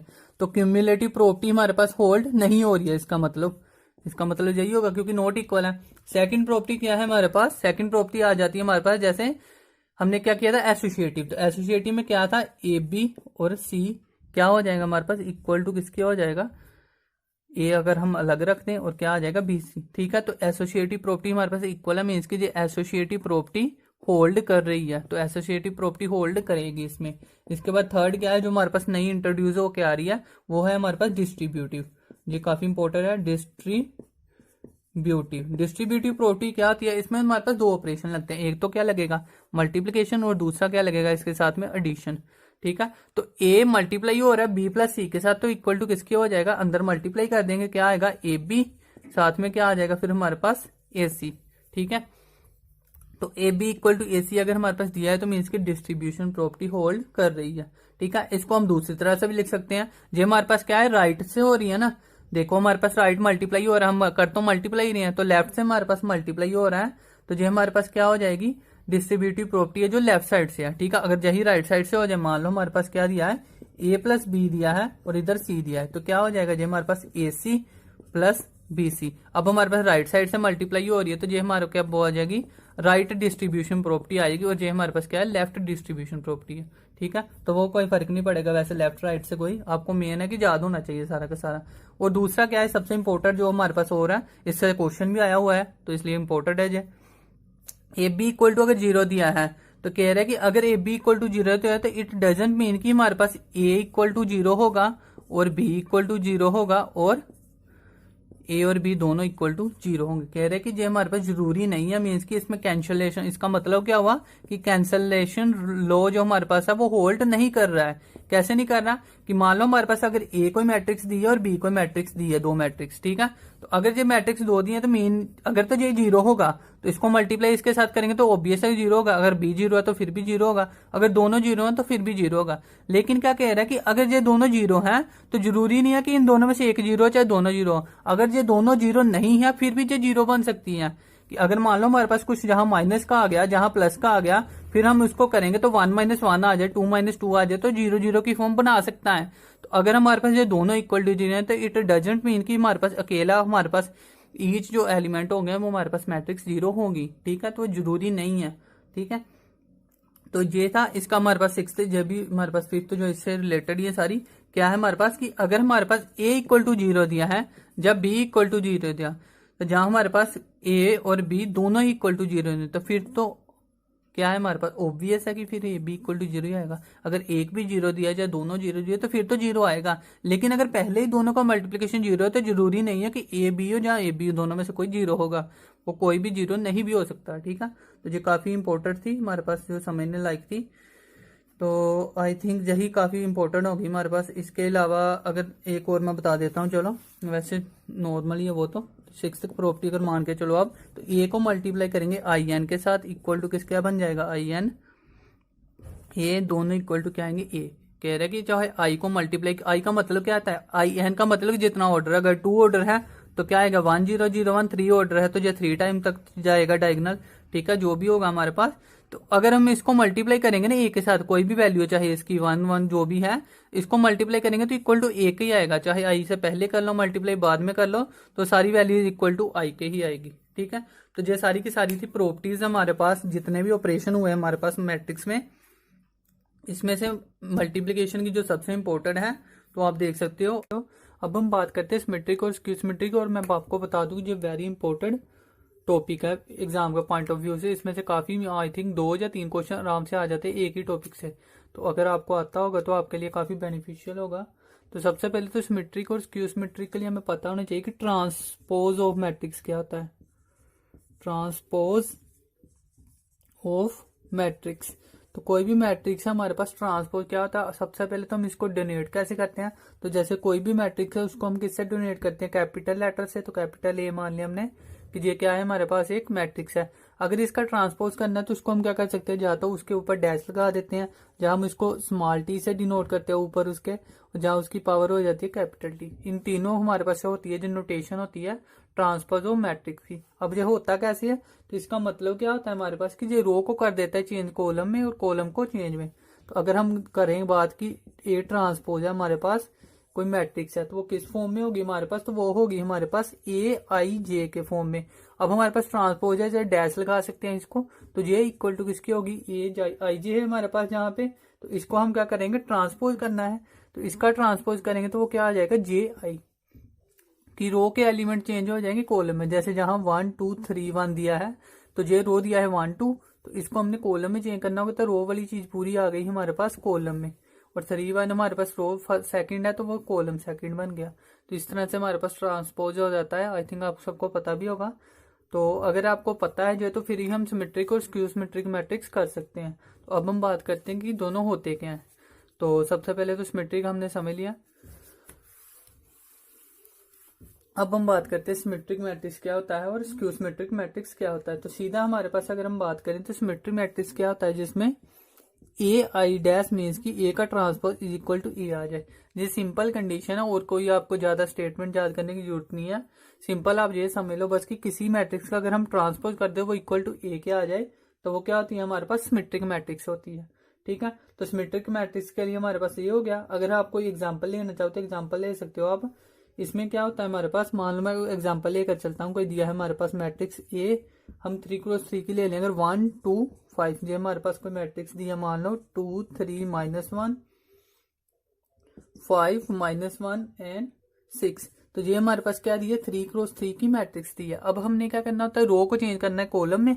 तो ये हमारे पास रो दी है, तो इसको हम क्या कर देंगे, चेंज कॉलम में। तो क्या हो जाएगा हमारे पास, इसका ए ट्रांसपोज क्या हो जाएगा, अगर हमने इसका ए ट्रांसपोज करना है तो रो हो जाएगी चेंज कॉलम में। तो क्या होगा, ये हमारे पास रो है तो 1 2 5, सेकंड रो सेकंड कॉलम में 2 3 -1 और 5 -1 6। तो ये हो गया इसका ए ट्रांसपोज। तो इस तरह से ये हो जाता है हमारे पास ट्रांसपोज ऑफ अ मैट्रिक्स।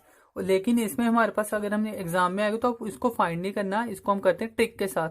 तो वो देखते हैं कि ट्रिक होती क्या, इसमें क्या क्या 2 चीजें होती हैं जो मेन होती है इसमें। सबसे पहले तो कोई भी हमारे पास अगर कोई सिमेट्रिक मैट्रिक्स दिया है ना, तो उसका डायगोनल जो होता है वो कभी भी 0 नहीं हो सकता, ठीक है।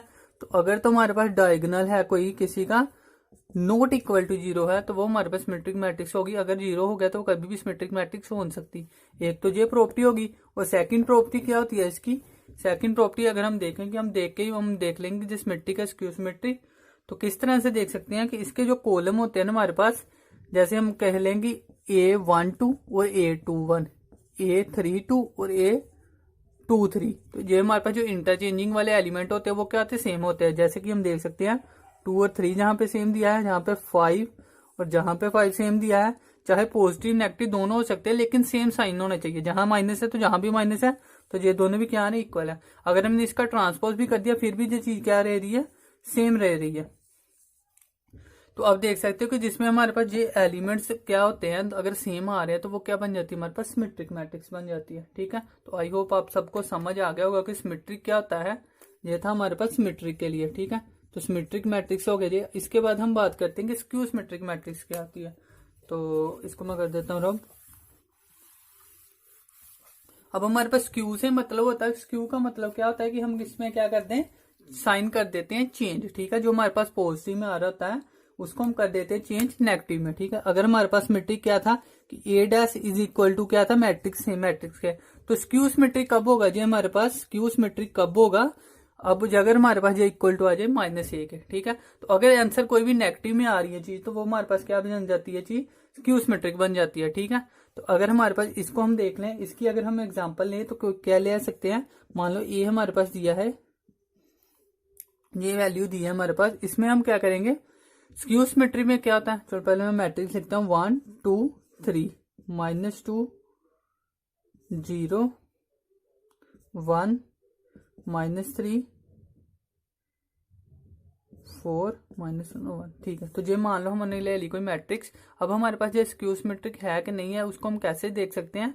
इसमें हमारे पास क्या होता है, सॉरी स्क्यू सिमेट्रिक के लिए क्या होता है हमारे पास, सबसे पहले तो डायगोनल, एक क्या होता है हमारे पास, डायगोनल्स क्या हो गया इसके, is equal to 0। Skew symmetric जब भी होगा तो उसका डायगोनल्स क्या होंगे हमारे पास, एक याद रखनी है कि डायगोनल जो हमारे पास होते हैं मेजर डायगोनल होते हैं, जो प्रिंसिपल डायगोनल है। अदरवाइज ये भी डायगोनल है हमारे पास, लेकिन इसको हम काउंट नहीं करते हैं। तो ये डायगोनल होने चाहिए 0। और सेकंड क्या होती है इसकी कंडीशन, फर्स्ट कंडीशन ये होगी। सेकंड कंडीशन क्या होता है कि जैसे हमने सिमेट्रिक मैट्रिक्स में किया था कि ये दोनों एलिमेंट्स क्या होने चाहिए, इक्वल होने चाहिए, तो इसमें भी ये दोनों एलिमेंट्स क्या होंगे, इक्वल ही होंगे। लेकिन क्या होगा इसमें साइन इंटरचेंज होगा, कि अगर एक माइनस का है तो एक क्या होगा, प्लस का। तो ये देखो हमारे पास एक प्लस है और माइनस एलिमेंट सेम है, लेकिन साइन चेंज है। जहां पे -3 3 है तो ये भी हमारे पास सेम है। इधर हमारे पास 1 और -1 है तो ये भी हमारे पास सेम है। तो इस तरह से हमारे पास सिमेट्रिक मैट्रिक्स हो जाती है कि जो हमारे पास ए आई जे होगा इज इक्वल टू किसके होगा, -(A)(Ji) इसके इक्वल होगा। ठीक है, और ये हमारे पास कब होगा, जब आई हमारे पास नॉट इक्वल टू जे होगा। ये भी चीज ध्यान रखनी है कि अगर ए आई जे के इक्वल हो गया तो इक्वल टू 0 हो जाएगा। मीन्स की अगर हम बात करें A11 A22 और A33, इसमें आई इक्वल टू जे क्या है, तो अगर आई इक्वल टू जे के हो जाएगा हमारे पास तो वो हमारे पास क्या हो जाता है, इक्वल टू 0 हो जाता है इन तीनों के लिए। तो ये हमारे पास बन जाता है स्क्यू सिमेट्रिक मैट्रिक्स। ठीक है, अब इसकी हमारे पास प्रॉपर्टीज होती हैं जो कि हमारे पास सीधा एग्जाम में क्वेश्चन आते हैं जो प्रॉपर्टीज से रिलेटेड आते हैं। तो हम करते हैं इसकी प्रॉपर्टीज। तो हो सकता है काफी 5-7 प्रॉपर्टीज है इसकी, 10-12 के पास भी हो सकती हैं। तो अगर वो एक बार याद कर लोगे तो क्वेश्चन आप देख के सीधा आंसर निकाल सकते हो, आपको क्वेश्चन सोल्व करने की भी जरूरत नहीं पड़ेगी। ठीक है, तो दोनों तरफ लेकर चलता हूं मैं, सिमेट्रिक और स्क्यू सिमेट्रिक दोनों के लिए। जो हमारे पास हो गया सिमेट्रिक और जो हमारे पास स्क्यू सिमेट्रिक। तो सबसे पहले तो क्या मैंने जैसे फर्स्ट प्रॉपर्टी बताई कि ए ट्रांसपोज करेंगे तो इक्वल टू ए क्या आएगा सिमेट्रिक मैट्रिक्स में। और अगर हमारे पास इधर देखे तो ए ट्रांसपोज करेंगे तो इक्वल टू -1 आएगा, तो वो क्या होगी हमारे पास, स्क्यू सिमेट्रिक मैट्रिक्स होगी। फर्स्ट ये होगी मेरे पास प्रॉपर्टी। अगर सेकंड की बात करें तो मैंने क्या कहा था कि इसके जो वैल्यूज होती है वो क्या होती है, इंटरचेंज होती है। ठीक है, तो ए आई जे इज इक्वल टू किसके होगा, ए जे आई के होगा, जिसमें हमारे पास आई नॉट इक्वल टू जे होगा। इधर हमारे पास क्या होगा, ए आई जे इक्वल टू ए जे आई के होगा, आई नॉट इक्वल टू जे होगा, इसमें भी नॉट इक्वल टू जे। और लेकिन इसमें क्या था हमारे पास कि दोनों सेम थे, इसमें क्या आ जाना हमारे पास माइनस के साथ आएगा एलिमेंट। तो ये थी हमारे पास सेकंड प्रॉपर्टी बोल सकते हैं हम इसको। इसके बाद अगर हम थर्ड प्रॉपर्टी की बात करें, सबसे पहले तो ये दोनों मेजर हैं, इन दोनों को अगर पता होगा आपको तो तभी आप क्या कर सकते हो, मैट्रिक्स का सीधा पता कर सकते हो। उसके बाद हमारे पास प्रॉपर्टीज आ सकती है कि अगर हमारे पास कोई मान लो कांस्टेंट के, तो अगर ए कोई मैट्रिक्स है, जैसे अभी हम मान के चल रहे हैं कि कोई ए मैट्रिक्स हमारे पास सिमेट्रिक दी है और इधर हमारे पास कोई ए मैट्रिक्स क्यू सिमेट्रिक दी है, तो अगर एक कोई ए मैट्रिक्स सिमेट्रिक होगी तो उसको हम मल्टीप्लाई करेंगे किसी स्केलर के साथ, कि ए के साथ, तो वो भी क्या होगी हमारे पास सिमेट्रिक ही होगी। ठीक है, तो इधर हमारे पास अगर कोई ए मैट्रिक्स सिमेट्रिक है तो उसमें हमारे पास अगर उसका हम स्केलर करेंगे तो वो भी हमारे पास क्या होगी, क्यू सिमेट्रिक ही होगी। ठीक है, वो भी हमारे पास क्यू सिमेट्रिक ही होगी। अगर आप चाहो तो इसके मैं रिजल्ट भी बता सकता हूँ आपको, लेकिन वो टाइम वेस्ट है, आप सीधे याद कर लो तो अच्छी बात है। अगर आप कहोगे तो कमेंट बॉक्स में लिख देना, मैं वो भी करवा दूंगा आपको। इसके बाद फोर्थ प्रॉपर्टी दी है हमारे पास। फोर्थ प्रॉपर्टी क्या कह रहा है हमारे पास कि अगर ए और बी दो मैट्रिक्स सिमेट्रिक दी हुई हैं, मान लो ए और बी हमारे पास दो सिमेट्रिक मैट्रिक है, तो विच इंप्लाइज क्या हो जाएगा, A B is equal to किसके हो जाएगा, बी ए के। और इसको हम क्या बोल सकते हैं, क्यूमुटेटिव प्रॉपर्टी बोल सकते हैं। क्यूमुटेटिव प्रॉपर्टी इसमें क्या करती है, होल्ड करती है। जब हमारे पास दो मैट्रिक्स दिए हैं ए और बी, वो दोनों क्या हमारे पास सिमेट्रिक होनी चाहिए। तो अगर हमारे पास ए और बी दो मैट्रिक्स क्या दिए हैं, स्क्यू सिमेट्रिक दिए हैं। अगर ए और बी दो मैट्रिक्स स्क्यू सिमेट्रिक हैं तो उसमें क्या होगा हमारे पास कि जो ए बी हमारे पास क्या होगा, माइनस ऑफ बी ए होगा। ठीक है, मैट्रिक्स की जगह सिमेट्रिक है तो उसमें क्या होगा, A B equal to B A होगा। और अगर हमारे पास क्यू सिमेट्रिक मैट्रिक है तो उसमें A B equal to minus of B A होगा। तो इसका मतलब कि जो क्यूमुलेटिव प्रॉपर्टी भी होल्ड हमारे पास नहीं करेगी। ठीक है, इसके बाद फिफ्थ प्रॉपर्टी देखते हैं हम। फिफ्थ प्रॉपर्टी क्या कहती है हमारे पास कि अगर हमारे पास कोई ए मैट्रिक्स सिमेट्रिक दी है तो उसकी हम जितनी मर्जी पावर कर दे वो भी क्या होगी, सिमेट्रिक ही होगी। मान लो अगर हमारे पास ए सिमेट्रिक दिया है तो ए की पावर 1 एन भी क्या होगा हमारे पास सिमेट्रिक। अब एन हमारे पास क्या हो सकता है, एन बिलोंग्स टू रहा है नेचुरल नंबर को। मीन्स की अगर हम ए की पावर 1 करें, ए की पावर 2, 3 सोन अप टू कुछ भी करें, तो अगर हमारे पास ए सिमेट्रिक मैट्रिक्स दिए हैं तो उसकी जितनी मर्जी पावर कर लें वो भी क्या होगी हमारे पास, सिमेट्रिक ही होगी। सिमिलरली इधर देखें तो अगर हमारे पास की ए मैट्रिक्स क्या दी है, स्क्यू सिमेट्रिक दी है, तो उसमें क्या होगा हमारे पास, अगर उसकी एन की पावर करेंगे तो वो मे नोट भी क्या होगा, मे और मे नोट भी स्क्यू सिमेट्रिक। ठीक है, ये पता कैसे चलेगा हमारे पास, इसका है हमारे पास सोल्यूशन।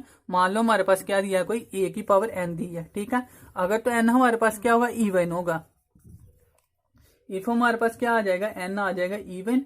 अगर इवन आ जाए तो इवन के लिए क्या बन जाएगा, जब हमारे पास स्क्वायर में आएगी ना, तो जब भी हमारे पास माइनस वाली वैल्यू को स्क्वायर करेंगे, मीन्स की जब पावर इवन करेंगे तो माइनस वाली वैल्यू क्या हो जाएगी, पॉजिटिव। तो अगर हमारे पास यहाँ पे एन इवन हो जाएगा, ए हमारे पास यहाँ पे दिया है स्क्यू सिमेट्रिक, चाहे ए स्क्यू सिमेट्रिक दिया है, उसकी पावर अगर हम क्या कर देंगे इवन, तो वो क्या बन जाएगा हमारे पास, सिमेट्रिक बन जाता है।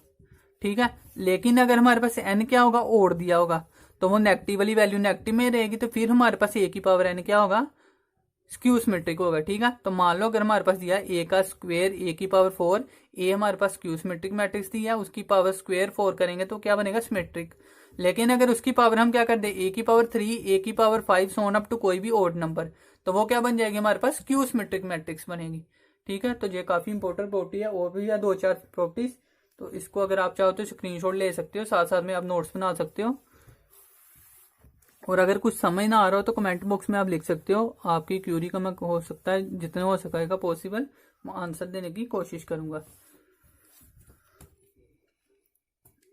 सॉरी, तो फिफ्थ तक होगी थी हमारे पास अभी प्रॉपर्टीज। अब हम बात करते हैं सिक्स्थ। तो सिक्स्थ प्रॉपर्टी क्या कह रही है हमारे पास, अगर तो हमारे पास ए को सिमेट्रिक मैट्रिक्स दिया है तो हमारे पास उसका ट्रांसपोज को मल्टीप्लाई उसी मैट्रिक्स से कर दे तो वो भी क्या होगा हमारे पास, सिमेट्रिक होगा।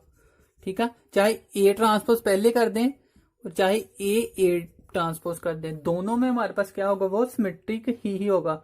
ठीक है, लेकिन अगर हम स्क्यू सिमेट्रिक की बात करें तो अगर हमारे पास कोई ए सिमेट्रिक मैट्रिक दी तो उसका चाहे ए डैश कर दे चाहे ए डैश ए, दोनों ही हमारे पास स्क्यू सिमेट्रिक नहीं होगी।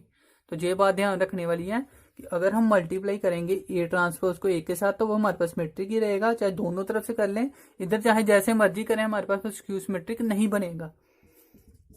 सेवंथ प्रॉपर्टी की बात करते हैं। सेवंथ प्रॉपर्टी क्या कह रहा है कि ए हमारे पास कोई सिमेट्रिक मैट्रिक्स दिया है और बी हमारे पास कोई स्क्वायर मैट्रिक्स। ठीक है, मान लो ए कोई दिया है हमारे पास जहां पे सिमेट्रिक मैट्रिक्स है। ठीक है, ए कोई सिमेट्रिक मैट्रिक्स है,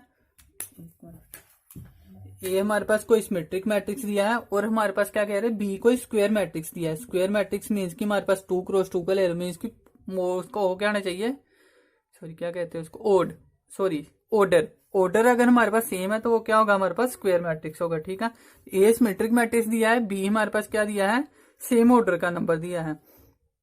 तो अगर ये दोनों हमारे पास दिए हुए हैं तो हम क्या कह सकते हैं जहां से कि बी का ट्रांसपोज ए बी वो भी हमारे पास क्या होगा, सिमेट्रिक होगा। ठीक है, तो ये काफी इंपॉर्टेंट प्रॉपर्टी आप ध्यान रखना इसको। ए को सिमेट्रिक मैट्रिक्स है और बी हमारे पास को स्क्वायर मैट्रिक्स है, तो ये हमारे पास जो बनेगा जहां से रिलेशन वो क्या होगा, हमारे पास सिमेट्रिक होगा। सेम जहां पे भी होगा हमारे पास कि अगर ए हमारे पास क्या दिया है, स्क्यू सिमेट्रिक मैट्रिक्स दिया है, और हमारे पास बी क्या दिया है, एक स्क्वायर मैट्रिक्स दिया है। तो अगर ये दोनों चीजें लाई कर रही हैं तो बी डैश ए बी भी हमारे पास क्या होगा। अब इन दोनों को करने से भी हमारे पास ये क्या बनेगा, स्क्यू सिमेट्रिक मैट्रिक्स बनेगा। ठीक है, तो ये थी हमारे पास 7th प्रॉपर्टी। अब 8th प्रॉपर्टी करते हैं। 8th प्रॉपर्टी क्या कह रही है कि अगर हमारे पास दो दिए हैं हमारे पास ए और बी सिमेट्रिक मैट्रिक्स, ठीक है, ए और बी हमारे पास दिए हैं सिमेट्रिक मैट्रिक्स। अगर ए और बी हमारे पास सिमेट्रिक मैट्रिक्स दिए हैं तो विच इंप्लाइज क्या हो जाएगा कि ए बी प्लस बी ए, अगर हम इन दोनों को ऐड करते दो वैल्यूज को तो वो भी क्या होगा, हमारे पास सिमेट्रिक ही होगा। ठीक है, तो ये था हमारे पास सिमेट्रिक मैट्रिक्स। इधर जब हम देखें अगर कि ए और बी हमारे पास क्या दिए हैं, दो स्क्यू सिमेट्रिक मैट्रिक्स दिए हैं। ठीक है, अगर आपको किसी को लग रहा है तेज हो तो यूट्यूब में क्या होता है कि ऑप्शन होता है, आप तेज भी कर सकते हो वीडियो और स्लो भी कर सकते हो, तो आप ऐसे करके देख सकते हो। तो ए और बी हमारे पास क्या दिया है, स्क्यू सिमेट्रिक मैट्रिक्स दिया है। तो अगर स्क्यू सिमेट्रिक दिया है तो विच इंप्लाइज क्या हो जाएगा कि ए बी हमारे पास माइनस बी ए क्या हो जाएगा, स्क्यू सिमेट्रिक है। जहां पे हमारे पास प्लस था, जहां पे हमारे पास क्या माइनस आ गया। तो मोस्टली जब भी आपको एग्जाम में माइनस वाली वैल्यूज आएंगी ना तो मान लो कि वो स्क्यू सिमेट्रिक ही है, और अगर हमारे पास प्लस में वैल्यूज आ रही है तो वो सिमेट्रिक है। ठीक है, और भी वैसे होते हैं हमारे पास टाइप्स, जैसे हर्बिशियन, ऑर्थोगोनल, निलपोनेंट, काफी सारी होती हैं। तो उसको हम एक अलग वीडियो में कर लेंगे, उसकी एक दो क्वेश्चन ही आया तो ज्यादा इंपॉर्टेंट वो नहीं है, लेकिन उसको हम करेंगे यूज। ठीक है, तो ये हमारे पास का हो गया सिमेट्रिक स्क्यू सिमेट्रिक। अब इसके बाद 9th प्रॉपर्टी है हमारे पास। 9th प्रॉपर्टी क्या कह रही है कि अगर हमारे पास कोई क्या स्केलर दिया है, मैंने जैसे बोला आपको कि कोई स्केलर है ए और बी हमारे पास मान लो सिमेट्रिक मैट्रिक्स दिए हैं, और कोई स्केलर दिया है के और K2। ठीक है, तो K1 A B plus K2 B A. ठीक है, मान लो कि हमारे पास जी जहाँ पूरा रिलेशन क्या दिया है, सिमेट्रिक दिया है। अगर जो रिलेशन सिमेट्रिक दिया है तो क्या कह रहा है हमारे पास कि विच इंप्लाइज क्या हो जाएगा कि हम जहां से क्या फाइंड कर सकते हैं कि A B is equal to किसके होगा, बी ए के, कि वो हमारे पास दोनों मैट्रिक्स क्या होंगी, क्यूमुलेटिव होंगी, और साथ में जो कांस्टेंट दिए हैं वो दोनों भी क्या होंगे, इक्वल होंगे। ठीक है, तो ये होगी हमारे पास 9th प्रॉपर्टी। अगर इसको हम स्क्यू सिमेट्रिक में देखना है तो क्या होगा, यही रिलेशन हमारे पास दिया है कि दोनों हमारे पास प्लस क्या होंगे, जो हमारे पास पूरी वैल्यू क्या होगी, स्क्यू सिमेट्रिक में होगी। अगर जो स्क्यू सिमेट्रिक में दी है तो इससे हमारे पास क्या आ जाएगा कि K1 इज इक्वल टू किसके होगा, माइनस ऑफ K2 के। तो जहां से हमारे पास स्क्यू सिमेट्रिक में ये रिलेशन निकलता है, A B equal to B A के नहीं आता, A B equal to minus B A के आएगा अगर आएगा तो, अदरवाइज ऐसे आता नहीं। ये आप ध्यान रख लो कि कॉन्स्टेंट क्या हो जाएगा, ऑपोजिट हो जाएगा साइन में, और इधर हमारे पास दोनों चीज हमारे पास लाई करती हैं। तो ये थी 9th प्रॉपर्टी। तो इसका भी स्क्रीनशॉट ले लो, आप ले सकते हो। तो सिमेट्रिक काफी इंपॉर्टेंट प्रॉपर्टी है, तो आई होप कि आपको समझ आ रहा होगा। अगर कुछ समझ ना आए तो बता सकते हो आप। इसके बाद करते हैं हम 10th। अब 10th प्रॉपर्टी क्या कह रही है हमारे पास, कह रहा है कि हमारे पास जैसे कोई ए सिमेट्रिक मैट्रिक्स दिया है, ठीक है, तो उसमें हमारे पास क्या है, कोई के आई दिया है। जैसे चलो ये छोड़ दो, अगर मान लो हमारे पास वैसे तो डिटर्मिनेंट हमने किया नहीं है, लेकिन अगर हम करेंगे तो तब दोबारा इसको मैं करवा दूंगा रिपीट में, वैसे कि ए हमारे पास कोई मैट्रिक्स दिया है, उसका हम डिटर्मिनेंट करेंगे। ठीक है, तो वह इक्वल टू क्या होगा हमारे पास, इक्वल टू हमारे पास परफेक्ट स्क्वायर आएगा। परफेक्ट स्क्वायर आएगा कब आएगा, इफ हमारे पास जो ऑर्डर है वो इक्वल टू क्या होगा, इवन। अगर हमारे पास ऑर्डर इवन दिया है, ऑर्डर हमारे पास इवन नंबर का दिया है, तो उसका determinant equal to perfect square आएगा। कैसे कहने की बात है कि सॉरी, ए इक्वल टू हमारे पास कोई मैट्रिक्स दिया है, इसका ऑर्डर उसने बोला कि इवन नंबर, तो इवन क्या हो सकता है, 2x2 हो सकता है, 4x4 हो सकता है। ये इवन नंबर्स का ऑर्डर है, तो इसका अगर हम डिटर्मिनेंट करेंगे ना तो वो हमारे पास परफेक्ट स्क्वायर बनेगा। कोई परफेक्ट स्क्वायर क्या होते हैं, 4, 16, 25, तो वो इस फॉर्म में आएगा हमारे पास आंसर। ठीक है, इसी तरह अगर हम स्क्यू सिमेट्रिक की बात करें तो क्या कह रहा है हमारे पास कि अगर हमारे पास क्या होगा, जहां सिमेट्रिक स्क्यू सिमेट्रिक कुछ नहीं था, ये सीधी है हमारे पास कि अगर हमारे पास इसका इवन ऑर्डर होगा तो वो क्या होगा हमारे पास, वो परफेक्ट स्क्वायर आएगा। ठीक है, लेकिन अगर हमारे पास वो क्या होगा, अगर हम बात करें कि ए हमारे पास क्या दिया है, अब स्क्यू सिमेट्रिक दिया है। ठीक है, ये हमारे पास स्क्यू सिमेट्रिक दिया है, ये हमारे पास सिमेट्रिक मैट्रिक्स के लिए। ठीक है, ठीक है, अगर सिमेट्रिक मैट्रिक्स में इवन ऑर्डर होगा तो उसका क्या होगा, डिटरमिनेंट जे होगा। अगर ए हमारे पास स्क्यू सिमेट्रिक मैट्रिक्स दिया है और इसका अगर हम क्या करें, डिटर्मिनेंट निकाल दें, तो डिटर्मिनेंट इक्वल टू 0 होगा। कब होगा? इफ हमारे पास जो ऑर्डर है वो क्या होगा, हमारे पास ओड नंबर, ठीक है, जहां पे इवन था। अगर इवन नंबर है, पॉजिटिव है, तो पॉजिटिव सिमेट्रिक का होता है, तो वो क्या हो जाएगा, परफेक्ट स्क्वायर। इधर हमारे पास क्या है, negative and matrix skew symmetric का होता है, तो स्क्यू सिमेट्रिक का होगा, तो वो क्या होगा हमारे पास ओड नंबर, ठीक है। तो डिटर्मिनेंट इक्वल टू इसमें क्या आएगा, हमारे पास 0 आएगा अगर हमारे पास ओड नंबर। एग्जांपल ले लें, कोई मैट्रिक्स दिया 3x3, 5x5, दोनों क्या है हमारे पास ओड नंबर है, तो इसका डिटर्मिनेंट करेंगे तो वो सीधा आ जाएगा 0। तो एग्जाम में आपको अगर ऐसी प्रॉपर्टीज याद होगी तो आपने ऑप्शन में से कुछ भी करने की जरूरत नहीं, बस जब प्रॉपर्टी अप्लाई करो सीधा 0 आंसर दिया होगा, उसको क्लिक कर दो, ठीक है, टिक कर दो या कुछ भी हो हमारे में। तो इस तरह से हमारे पास प्रॉपर्टीज का काफी ज्यादा फायदा है, ठीक है। तो इस तरह से आप इसको साथ में कैरी कर सकते हो। हमने क्या किया, सिमेट्रिक और स्क्यू सिमेट्रिक खत्म कर लिया, तो उसके बाद ही हम इसको करें तो तभी फायदा है। तो स्पेशल टाइप ऑफ मैट्रिक्स ये एग्जाम के पॉइंट ऑफ व्यू से देखें तो एक बार 1 और 2 नंबर का कहीं कहीं क्वेश्चन आया, ज्यादा इंपॉर्टेंट नहीं है, लेकिन फिर भी हम इसको करेंगे कि 1 नंबर भी हम नहीं छोड़ेंगे। तो क्या है हमारे पास, सबसे पहले देखें हमारे पास टाइप्स ऑफ मैट्रिक्स, जो हमारे पास डिफरेंट टाइप की होती हैं। तो इसमें आपने सिर्फ प्रॉपर्टीज याद करनी है, इसके अलावा और कुछ नहीं आता एग्जाम में, और ना ही आया हुआ, मैंने प्रीवियस ईयर के क्वेश्चन में देखा कोई नहीं आया हुआ। सबसे पहले क्या करते हैं हम, ऑर्थोगोनल, ठीक है। तो ऑर्थोगोनल हमारे पास जो मैट्रिक्स होती है, जिसको नहीं सीधा नाम लिख देता हूँ, ऑर्थोगोनल मैट्रिक्स कौन सी होती है।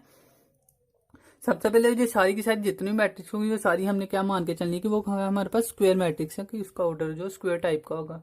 तो अगर हमारे पास क्या, मान लो ए को स्क्वायर मैट्रिक्स दिया है, तो क्या होगा हमारे पास, ए कब होगी ऑर्थोगोनल, अगर हमारे पास सीधी प्रॉपर्टी है कि ए इज स्क्वायर मैट्रिक्स, ठीक है, चलो मैं लिख के देता हूँ पूरा, ए इज स्क्वायर मैट्रिक्स, तो विच इंप्लाइज क्या हो जाएगा हमारे पास कि ए का ट्रांसपोज ए के साथ करेंगे तो इक्वल टू किसके आएगा, आई के, जहां फिर हम क्या कह सकते हैं कि ए को हम ए ट्रांसपोज के साथ मल्टीप्लाई करें, तो ये हमारे पास क्या आ जाएगा, ऑर्थोगोनल की प्रॉपर्टीज। आपने सिर्फ प्रॉपर्टीज याद रखनी है, इसके अलावा कुछ नहीं है। एग्जाम में आ जाएगा कि कहीं ना कहीं प्रॉपर्टी यूज करके क्वेश्चन आता है, तो अगर आपको प्रॉपर्टी नहीं पता होगी तो आप आगे क्वेश्चन ही नहीं कर पाओगे सॉरी, क्योंकि उसमें क्या होगा, प्रॉपर्टी यूज होगी एग्जाम में। जैसे जे इक्वल टू आई है, तो उसने बोल दिया कि जे इक्वल टू फाइंड करो, और सामने हमारे पास यूज आ गया, तो हमें पता ही नहीं होगा ऑर्थोगोनल मैट्रिक्स होती है जे, तो हम नहीं कर पाएंगे, ठीक है। तो आपने सिर्फ आइडेंटिटी याद रखनी है इसकी कि क्या हमारे पास जो प्रॉपर्टी दी हुई है। इसके बाद है इम्पोर्टेंट मैट्रिक्स। तो इम्पोर्टेंट मैट्रिक्स कौन से होते हैं, आइडोम्पोटेंट्स भी बोलते हैं कुछ, जो भी ले लो इसकी प्रोनाउंसिएशन। तो ये हमारे पास क्या होगा, अगर ए को स्क्वायर मैट्रिक्स दिया है तो उसकी अगर हम स्क्वायर कर दें तो वो भी इक्वल टू ए का है। अगर ए की स्क्वायर इज इक्वल टू ए का ही आ जाए, वही मैट्रिक्स क्या आ जाए, तो वो क्या बन जाएगा हमारे पास, इम्पोर्टेंट हो जाएगा मैट्रिक्स, ठीक है। इसका मतलब भी होता है, आइडम का मतलब क्या होता है कि अपने जैसा, कि उसने उसकी स्क्वायर की तो फिर वो अपने जैसी मैट्रिक्स बन गई, तो वो क्या है, इम्पोर्टेंट, ठीक है। इसके बाद आ जाती है इनवोलेटरी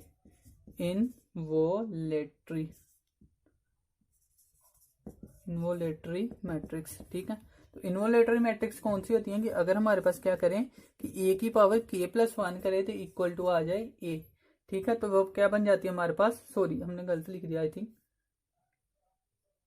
आई की स्क्वायर, हाँ इन्वोलेटरी है ना, तो इन्वोलेटरी में हमारे पास क्या होगा, आइडेंटिटी के जैसे बनता है। तो अगर ए की स्क्वायर करने पे हमारे पास आई आ जाए ना, तो वो क्या बन जाती है हमारे पास, इन्वोलेटरी मैट्रिक्स बन जाती है। अब आई होता क्या है हमारे पास, तो आई हमारे पास यूनिट, क्या बोलते हैं इसको, यूनिट मैट्रिक्स होता है, ठीक है। तो यूनिट मैट्रिक्स आपको पता है, अगर 2 2 का है तो 1 0 0 1, इस तरह से हमारे पास 2x3 का जितना भी हो डायगोनल एलिमेंट उसके क्या होंगे, 1 1 होंगे, तो वो क्या बन जाता है हमारे पास, यूनिट मैट्रिक्स बनता है, ठीक है।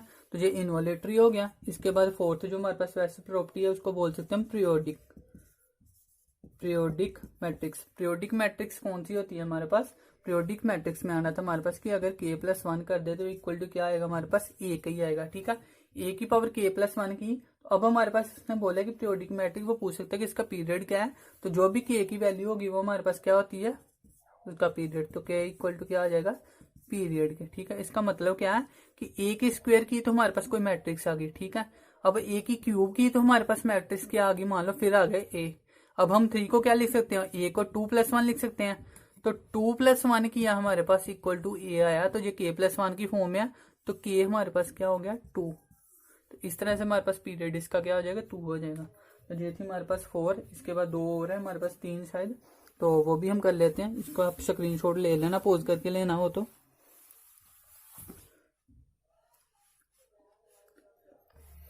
ठीक, तो नेक्स्ट प्रॉपर्टी हमारे पास क्या है, अभी हमने क्या कहा, निलपोनेंट करेंगे अभी हम प्रॉपर्टी। फिफ्थ प्रॉपर्टी क्या दी है हमारे पास, निलपोटेंट मैट्रिक्स। निलपोटेंट मैट्रिक्स क्या होती है कि ए की पावर के करने पे अगर हमारे पास जीरो आ जाए, अगर हमारे पास क्या आ जाए, कोई भी मैट्रिक्स है उसकी कितनी पावर करने पे वो क्या आ जाए, जीरो आ जाए, तो वो क्या बन जाती है, निलपोटेंट मैट्रिक्स बन जाती है, जिसमें के हमारे पास क्या होता है, ये इंडेक्स होता है। ठीक है, के हमारे पास इंडेक्स होता है। अगर के प्लस वन की पावर करें तो इक्वल टू ए आता है। अगर कोई जीरो करने पे आ जाए, नील से पता चला कि कोई वैल्यू हमारे पास क्या होगी, जीरो होगी। तो अगर जीरो मैट्रिक्स बन रही है तो हमारे पास क्या हो जाएगी, निलपोटेंट होगी। ठीक है, तो नेक्स्ट प्रॉपर्टी हमारे पास क्या है, निलपोटेंट क्या होगी हमारे पास। अभी इसके बाद सिक्स्थ प्रॉपर्टी है जो हमारे पास, सिक्स्थ प्रॉपर्टी क्या कह रही है हमारे पास, ये हमारे पास इंपॉर्टेंट प्रॉपर्टी है, हरमीशी। हाँ, एक मिनट मार्कर,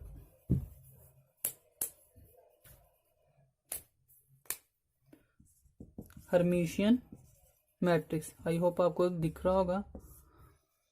हर्मिशियन मैट्रिक्स क्या होती है हमारे पास। अब हमारे पास हर्मिशियन मैट्रिक्स होती है कि ए की पावर अगर हम थीटा कर दे तो इक्वल टू आ जाए हमारे पास ए के। ठीक है, अब सबसे पहले तो बात आती है कि थीटा क्या है हमारे पास। ठीक है, तो थीटा का हमारे पास क्या मतलब होता है, इसमें हमारे पास क्या बोल सकते हैं इसको, कि जे हमारे पास क्या होता है, ट्रांसपोर्ट होता है कंजुगेट का। ठीक है, जब हम इमेजिनरी की बात करते हैं कि जैसे हमारे पास मैट्रिक्स को आगे 1 -2 अयोटा 2 अयोटा 0, इस तरह की हमारे पास मैट्रिक्स आ गई। तो जब हमारे पास अयोटा की फॉर्म में वैल्यूज आ जाए तो वो हमारे पास क्या हो जाती है, इमेजिनरी फॉर्म से हो जाती हैं। तो इमेजिनरी में हम क्या करते हैं, हर्मिशियन जो सिमेट्रिक जैसे ही होता है, सेम प्रॉपर्टी होती है सिमेट्रिक वाली, लेकिन इसमें क्या होता है, जो एलिमेंट होते हैं वो इमेजिनरी होते हैं। ठीक है, तो अगर आपको सिमेट्रिक क्यों सिमेट्रिक आते हैं तो वही बात है सारी। अब इसमें क्या है, 2 इयोटा और इधर -2 इयोटा, तो इंटरचेंज हो रहे, तो ये क्या मान सकते हैं हम, पहले हम सेम रखते हैं। ठीक है, तो अगर दोनों इक्वल है हमारे पास डायगोनल, तो वो क्या हो जाएगा हमारे पास, सिमेट्रिक मैट्रिक्स थी। अब इमेजिनरी है तो वो क्या हो जाएगी, हर्मिशियन मैट्रिक्स हो जाएगी, और डायगोनल नोट है, तो जो हमारे पास सीधा सीधा याद रख लो, हर्मिशियन इस तरह से होता है। अब थीटा का मतलब क्या आता है, कोई मैट्रिक्स यही दिया है, कह रहे कि इसका हम थीटा करने पे वही बन जाए, तो थीटा क्या होता है कि कंजुगेट करेंगे और उसका ट्रांसपोज। तो कंजुगेट क्या होता है कि जो हमारे पास नंबर होते हैं ना, उसमें हम अयोटा वाले नंबर है ना, उसके साथ हम क्या कर देंगे, माइनस वाले के साथ प्लस कर देंगे, प्लस वाले के साथ माइनस कर देंगे। तो अगर हम माइनस लेकर चलें अभी, ठीक है, तो क्या करेंगे, ए कोई मैट्रिक्स दी है हमारे पास 1 -2 इयोटा 2 इयोटा 0, इसका हमने क्या करना है, ए थीटा क्या आ जाएगा, इसका ट्रांसपोज करना है कंजुगेट। ट्रांसपोज जे वाली वैल्यू इधर आ जाएगी, तो 1 इधर माइनस करेंगे, तो कंजुगेट का मतलब माइनस वाली वैल्यू पॉजिटिव में, तो पॉजिटिव करके हमने 2 इयोटा लिख दिया। अब सेकंड रो को हम क्या करेंगे, सेकंड कॉलम में तो 2 इयोटा कर दिया हमने, और जहां पे कंजुगेट करना था तो माइनस आ गया साथ में, इक्वल टू 0। तो देखो हमारे पास ए थीटा इक्वल टू ए के आ गया। तो अगर ये दोनों इक्वल आ जाते हैं हमारे पास, तो वो क्या बन जाती है हमारे पास, हर्मिशियन। ठीक है, अगर समझ नहीं आया तो वीडियो रिपीट करके देख सकते हो, ये फायदा होता है हमारे पास इंटरनेट से पढ़ने का। तो ये हमारे पास क्या हो गया, हर्मिशियन। अब हमारे पास क्या आ जाएगा, स्क्यू हर्मिशियन। तो स्क्यू हर्मिशियन में क्या आ जाता है, जैसे स्क्यू सिमेट्रिक था वैसे ही हमारे पास स्क्यू हर्मिशियन है। इसमें क्या होगा, ए थीटा इज इक्वल टू हो जाएगा माइनस ऑफ ए। ठीक है, जैसे हमने ये किया, ये हमारे पास बिल्कुल वही स्क्यू हर्मिशियन है। अगर जहां पे हम लगा दें 0, तो ये पॉजिटिव है, ये माइनस है, और इधर हमारे पास दोनों क्या है, 0 है। ठीक है, तो इस तरह से जो हमारे पास क्या बन जाएगी, स्क्यू हर्मिशियन मैट्रिक्स है। ठीक है, इसके अलावा हमारे पास अगर हम देखें तो एक हमारे पास जनरल प्रॉपर्टी होती है, सिमेट्रिक में भी होती है और स्क्यू सिमेट्रिक में और हर्मिशियन में भी, तो दोनों में देख लेते हैं, मैंने तब बताई नहीं थी। ए को हम क्या लिख सकते हैं, सम ऑफ सिमेट्रिक और स्क्यू सिमेट्रिक की फॉर्म में, हर्मिशियन और स्क्यू हर्मिशियन की फॉर्म में लिख सकते हैं। तो अगर हम जब हर्मिशियन की बात करें तो ये ए थीटा हो गया, प्लस हमारे पास क्या हो जाएगा, half of A minus A theta. तो जो हमारे पास क्या है, हर्मिशियन और ये स्क्यू हर्मिशियन है। तो कह रहे हैं कि हर्मिशियन और स्क्यू हर्मिशियन के सम की फॉर्म में हम लिख सकते हैं किसी मैट्रिक्स को। अगर हम यही सिमेट्रिक की बात में करें तो क्या हो जाएगा, A is equal to half of A plus A iota, iota की जगह हमारे पास सॉरी क्या आ जाएगा, डैश सिमेट्रिक के लिए, साथ में क्या आ गया, half of A minus A dash. तो जो हमारे पास क्या है, सिमेट्रिक दी है, और जो हमारे पास स्क्यू सिमेट्रिक है। तो इस तरह से हम इसको क्या लिख सकते हैं, सिमेट्रिक और स्क्यू सिमेट्रिक की फॉर्म में, और हर्मिशियन और स्क्यू हर्मिशियन की फॉर्म में लिख सकते हैं किसी भी मैट्रिक्स को। ठीक है, तो ये हमारे पास काफी इंपॉर्टेंट है, वैसे आता नहीं, वैसे जनरल आपको सीधी प्रॉपर्टी पूछ सकता था ये, तो इसलिए मैंने ये बता दिया। ठीक है, ये था 7th प्रॉपर्टी। इसके बाद 8th प्रॉपर्टी करते हैं। 8th प्रॉपर्टी क्या दी है हमारे पास, बस ये एक बार याद करने की बात है, आपके पास में 1-2 मार्क्स जो आएंगे वो पक्के हो जाएंगे इसकी वजह से। तो एक बार आप 5-10 मिनट दे दोगे इसको तो कोई नुकसान नहीं है इसमें। इनवर्टिबल इन्वर्टिबल मैट्रिक्स काफी इंपॉर्टेंट है, क्योंकि ये इन्वर्स में भी आएगा, आगे भी एक दो टॉपिक है वहां पे इसका यूज होगा। तो इन्वर्टिबल आपको पता होना चाहिए। इन्वर्टिबल मैट्रिक्स क्या आता है कि A B is equal to क्या कर देंगे, बी है तो इक्वल टू क्या आएगा, आई। अगर ये दोनों इन्वर्टिबल है, इसका इन्वर्स में भी वो काम आता है आगे, जो हम डिटरमिनेंट निकालेंगे इन्वर्स में भी। अगर ये इक्वल टू आई है ना, तो इससे क्या हो जाएगा, अगर मान लो ए बी इक्वल टू आई दिया है तो बी इक्वल टू क्या होगा, आई अपॉन ए। तो अगर नीचे है कोई तो इसको क्या लिख सकते हैं, ए इनवर्स। तो इस तरह से होता है B equal to A inverse के। तो जिसमें हमारे पास इनवर्स एग्जिस्ट करवाना हो तो कहते हैं कि यूनिक इनवर्स, आपका टॉपिक भी है कि यूनिकनेस ऑफ अ इनवर्स का, यूनिकनेस ऑफ अ मैट्रिक्स, ऐसे करके कुछ आप देख सकते हो, अपना टॉपिक होगा। तो यही होता है कि अगर हमने कोई प्रॉपर्टी ली है, मैट्रिक्स लिया है, दो मैट्रिक्स को इक्वल टू आइडेंटिटी के कर दिया, तो हमारे पास जो दूसरा मैट्रिक्स होगा इक्वल टू इसके इनवर्स के होगा। इस तरह से आप देख सकते हो। वैसे भी अगर हम बी को क्या मान ले, 1/a, तो ए और 1/a जो दोनों कट हो जाएंगे तो 1 ही आएगा, तो 1 को हम आइडेंटिटी की फॉर्म में लिखते हैं मैट्रिक्स में। बस यही बात है। तो 8th प्रॉपर्टी होगी हमारे पास। अब लास्ट प्रॉपर्टी है हमारे पास 9th प्रॉपर्टी क्या कह रही है हमारे पास, कह रहा है कि यूनिकनेस है हमारे पास। वैसे उसमें भी बता दे, सॉरी यूनिटरी करते हैं, यूनिकनेस तो मैंने बता दिया। यूनिटरी मैट्रिक्स, यूनिटरी क्या है, अब यूनिट से पता चलता है कि क्या 1 की फॉर्म में होगा कुछ ना कुछ। तो हमारे पास क्या था, ए का हमने क्या किया था, अगर हम इसमें क्या आ जाएगा, ए, ये हमारे पास क्या था, Hermitian equal to A Hermitian, और ए इज इक्वल टू क्या आएगा, आई के। यही फॉर्म हमने किसमें की थी, सिमेट्रिक की फॉर्म में भी की थी। सिमेट्रिक में हमने क्या किया था कि अगर हमारे पास कोई ए है और इसका सिमेट्रिक कर रहे हैं तो उन दोनों का इक्वल टू आई आ जाएगा। तो वो कौन सी प्रॉपर्टी बनती थी हमारे पास, उसको हमने क्या बोल दिया था, इनवोलेटरी प्रॉपर्टी बोला था आई थिंक, नहीं उसको हम बोल सकते हैं अर्थोगनल। हाँ, वो थी हमारे पास अर्थोगनल प्रॉपर्टी। अर्थोगनल प्रॉपर्टी हो तो हमारे पास क्या हो जाता है, हर्मिशियन को, ओ सॉरी सिमेट्रिक के साथ मल्टीप्लाई करें, सिमेट्रिक एक साइड हो, या ट्रांसपोज बोल सकते हैं इसको, ट्रांसपोज के साथ मल्टीप्लाई करें तो वो भी इक्वल टू, अगर आई आ रहा है तो वो हमारे पास अर्थोगनल होती है। यही हमने अगर कर दिया हर्मिशियन के साथ तो वो क्या बन जाती है, यूनिटरी मैट्रिक्स। तो ये सारी की सारी थी आपकी प्रॉपर्टी। तो अभी डिटर्मिनेंट्स करते हैं हम स्टार्ट। तो सबसे पहले तो हमें पता होना चाहिए कि मैट्रिक्स और डिटर्मिनेंट्स में डिफरेंस क्या होता है। ठीक है, तो जैसे कि हमने देखा था कि मैट्रिक्स हमारे पास कैपिटल लेटर से डिनोट करते हैं, तो डिटर्मिनेंट्स को भी हम कैपिटल लेटर में ही डिनोट करते हैं। तो दोनों में डिफरेंस क्या होता है वो हम सारा का सारा पहले थोड़ा सा कंसेप्ट इसका समझेंगे। तो मैट्रिक्स क्या होता है, उसको हम क्या करते हैं, स्क्वायर की मैट्रिक्स की फॉर्म में लिखते हैं। ठीक है, इसमें हमारे पास कुछ भी हो सकता है, 1 2 3 4 कुछ भी नंबर हो सकते हैं, ये हमारे पास है मैट्रिक्स। डिटर्मिनेंट्स को हम क्या लिखते हैं, मॉडुलस की फॉर्म में लिखते हैं। ठीक है, मॉडुलस की फॉर्म में लिखते हैं तो इसका मतलब क्या हो जाएगा हमारे पास, अगर ये हमारे पास दिया है, इसमें हमारे पास क्या है, मैट्रिक्स जैसे यही दिया है, मैट्रिक्स का ही हमने डिटर्मिनेंट से निकालना होता है, तो उसको हम क्या करेंगे, इस तरह से मॉडुलस लगा देंगे। ठीक है, अब हमारे पास क्या होता है, मैट्रिक्स का अगर हम ऑपरेशन कोई करते हैं, मान लो ऑपरेशन इसमें क्या होता है, जैसे प्लस कर लिया, एडिशन सब्ट्रैक्शन मल्टीप्लिकेशन डिवीजन तो होती नहीं, ये तीनों करें अगर हम, तो वो आंसर जो आता है मैट्रिक्स की फॉर्म में आता है। इसी फॉर्म में हमारे पास कोई ना कोई ऑर्डर इसका चेंज हो जाएगा, लेकिन मैट्रिक्स की फॉर्म में आंसर आता है। लेकिन जब भी हम डिटर्मिनेंट्स करते हैं तो डिटर्मिनेंट में हमारे पास ऑर्डर जो होता है कभी मैट्रिक्स की फॉर्म नहीं आता है, इसमें हमारे पास एक न्यूमेरिकल वैल्यू आती है। ठीक है, न्यूमेरिक वैल्यू हमारे पास आंसर के नंबर में आता है। जैसे अगर हम मान लो इसका डिटर्मिनेंट ही करना है तो क्या आएगा, आई होप आप सबको समझ आता ही होगा। तो क्या हो जाता है, 4 - 6 इक्वल टू क्या होगा, -2। ठीक है, तो ये हमारे पास क्या आ जाता है डिटर्मिनेंट। अगर नहीं पता किसी को तो मैं करवाता हूँ जब लाइन में चलेंगे। ठीक है, तो डिटर्मिनेंट से एक तो क्या होता है कि इसकी जो वैल्यू होती है क्या होती है, न्यूमेरिक में आती है, और दूसरा क्या होता है हमारे पास कि इसको मॉडुलस की फॉर्म में लिखते हैं। ठीक है, तो जो मेजर डिफरेंस है जो मैट्रिक्स और डिटर्मिनेंट्स में होता है, और भी होता है, लेकिन हमारे पास एग्जाम पॉइंट ऑफ व्यू से हमारे लिए इंपॉर्टेंट नहीं है। तो सबसे पहले डिटर्मिनेंट समझ लिया थोड़ा सा कि होता क्या। अब हमारे पास क्या है, जो एग्जाम में आपका सबसे पहले क्या दिया कि ऑर्डर ऑफ डिटर्मिनेंट्स होते हैं, तो सबसे पहले डिटर्मिनेंट निकालते हैं। तो डिटर्मिनेंट का हमारे पास ऑर्डर पहले मानते हैं कि अगर 1 ऑर्डर का, ठीक है, तो फाइंड करना है हमने ऑर्डर 1। अगर हमारे पास डिटर्मिनेंट दिया ऑर्डर 1 का, अगर 2 ऑर्डर का दिया वो तो आपको पता है 2 × 2 कि क्या होता है, 2 रो होंगी और 2 ही कॉलम होंगे, तो वो हमारे पास क्या बन जाता है, ऑर्डर सेकंड का। लेकिन ऑर्डर 1 का क्या होगा कि 1 रो 1 कॉलम, तो क्या होगा, तो अगर हमने क्या करना है कि मान लो कि हमारे पास कोई मैट्रिक्स है ए, ये मैट्रिक्स दी है ओनली 1 डिटर्मिनेंट की, अगर हमने इसका डिटर्मिनेंट निकालना है मान लो, तो जिसका डिटर्मिनेंट क्या होता है, जो नंबर होता है वही हमारे पास नंबर आ जाता है डिटर्मिनेंट। ठीक है, तो मान लो हमारे पास क्या दिया इज इक्वल टू 5, तो ये आ जाएगा 5 ही। ठीक है, लेकिन अगर जहां मॉडुलस की फॉर्म में लिखा है, इसका मतलब ये नहीं कि जो प्लस माइनस कर रहा है, इसको बस डोनेट कर रहे हैं हम, नोटेशन इसको मॉडुलस की तरह दे लें। अगर हम क्या करें, मैट्रिक्स हमारे पास -5 दिया है, ठीक है। तो इसका भी डिटर्मिनेंट करेंगे तो वो हमारे पास -5 आएगा जो एलिमेंट अंदर होगा। तो ये नहीं है कि अगर ये मॉडुलस में है तो ये प्लस में आंसर देगा, इसका कोई रिलेटेड नहीं है। जैसे मैंने जो आपको कराया था 1 2 3 4 भी करके कुछ करवाया था, तो इसमें क्या था 4 -6 तो -2 आंसर आ रहा था। तो अगर ये डिटर्मिनेट कर रहे हैं, इसका मॉडुलस कर रहे हैं, तो इसका मतलब ये नहीं कि जो प्लस में आंसर आ रहा है। ये मेजर बात है जो आपको ध्यान रखनी है, ठीक है। अदरवाइज क्वेश्चन माइनस से सारा गलत हो जाएगा। तो अगर हमारे पास ऑर्डर 1 दिया है तो डिटर्मिनेंट उसका निकालेंगे, जो भी नंबर होगा अंदर plus minus divide relation number कुछ भी होगा, जो भी हमारे पास वैलिड होगा, इमेजिनरी नंबर नहीं होने चाहिए, रियल नंबर जो भी होगा वो हमारे पास वही नंबर बाहर आ जाएगा। तो क्या आ जाएगा ऑर्डर 1। इसी तरह से आ जाता है ऑर्डर 2। जो वैसे ऑर्डर 2 का ही था तो मैंने बता दिया है, फिर मैं समझा दूंगा एक बार। ऑर्डर 2 क्या होता है, ठीक है। अब ऑर्डर 2 हमने जब डिटर्मिनेंट निकालना है तो क्या आ जाता है, इसको हम लिखते हैं A11 12 21 एंड 22।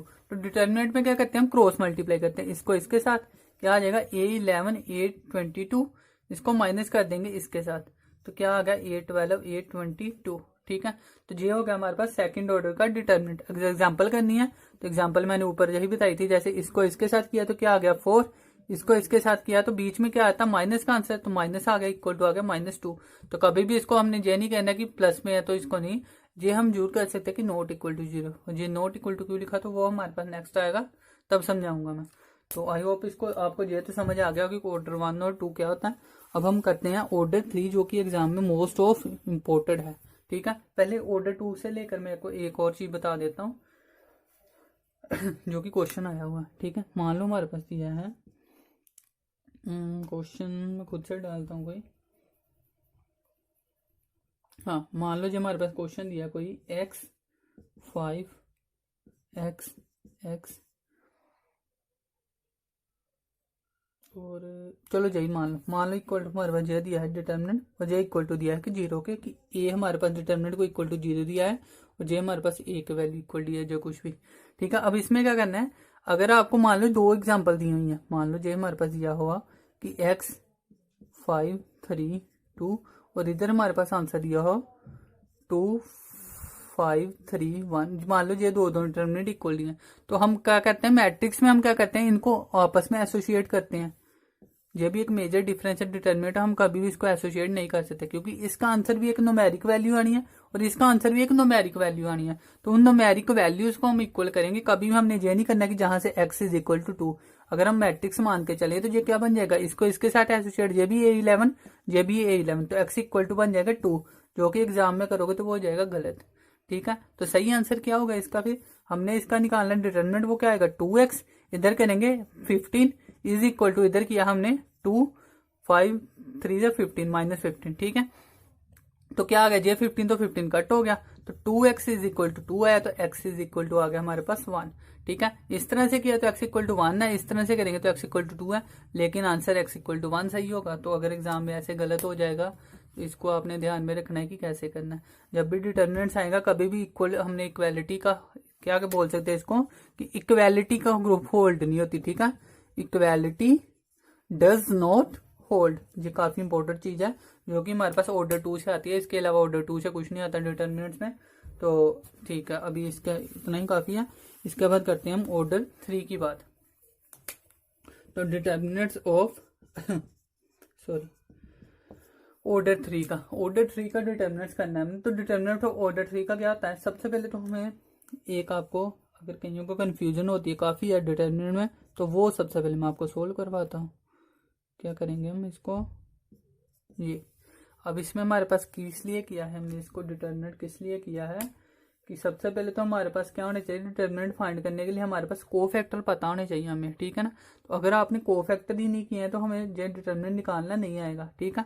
तो कोफैक्टर कैसे निकालते हैं, अभी आप बस एक छोटी सी ट्रिक याद रखो, कुछ भी कर रहे हो आप, ये हमारे पास क्या होता है डायगोनल लाइन में प्रिंसिपल डायगोनल, तो हमेशा ये क्या होता है पॉजिटिव। तो जहां से आप देख सकते हो कि किस पे साथ माइनस लगता है किसके साथ प्लस लगता है। तो हमने देखा होगा ये एलिमेंट लेते हैं और बाकी इन दो को क्या करते हैं, जब इसको लिया तो ये दो के साथ करेंगे, जब इसको लिया तो फिर इसको और इसको करेंगे, जब इसको लिया तो फिर इसको करेंगे। तो इस तरह से जो लेकर चलते हैं उसमें हम देखते हैं कि बाहर प्लस आएगा कि माइनस, तो किस तरह से देख सकते हैं आप। याद रखो कि डायगोनल एलिमेंट ऑलवेज क्या होंगे, प्लस होंगे, ठीक है। तो बाकी मैं अभी करवाता हूँ कि जो मैंने किस लिए बताया तो वो अभी आपको पहले वो बताता हूँ, ठीक है।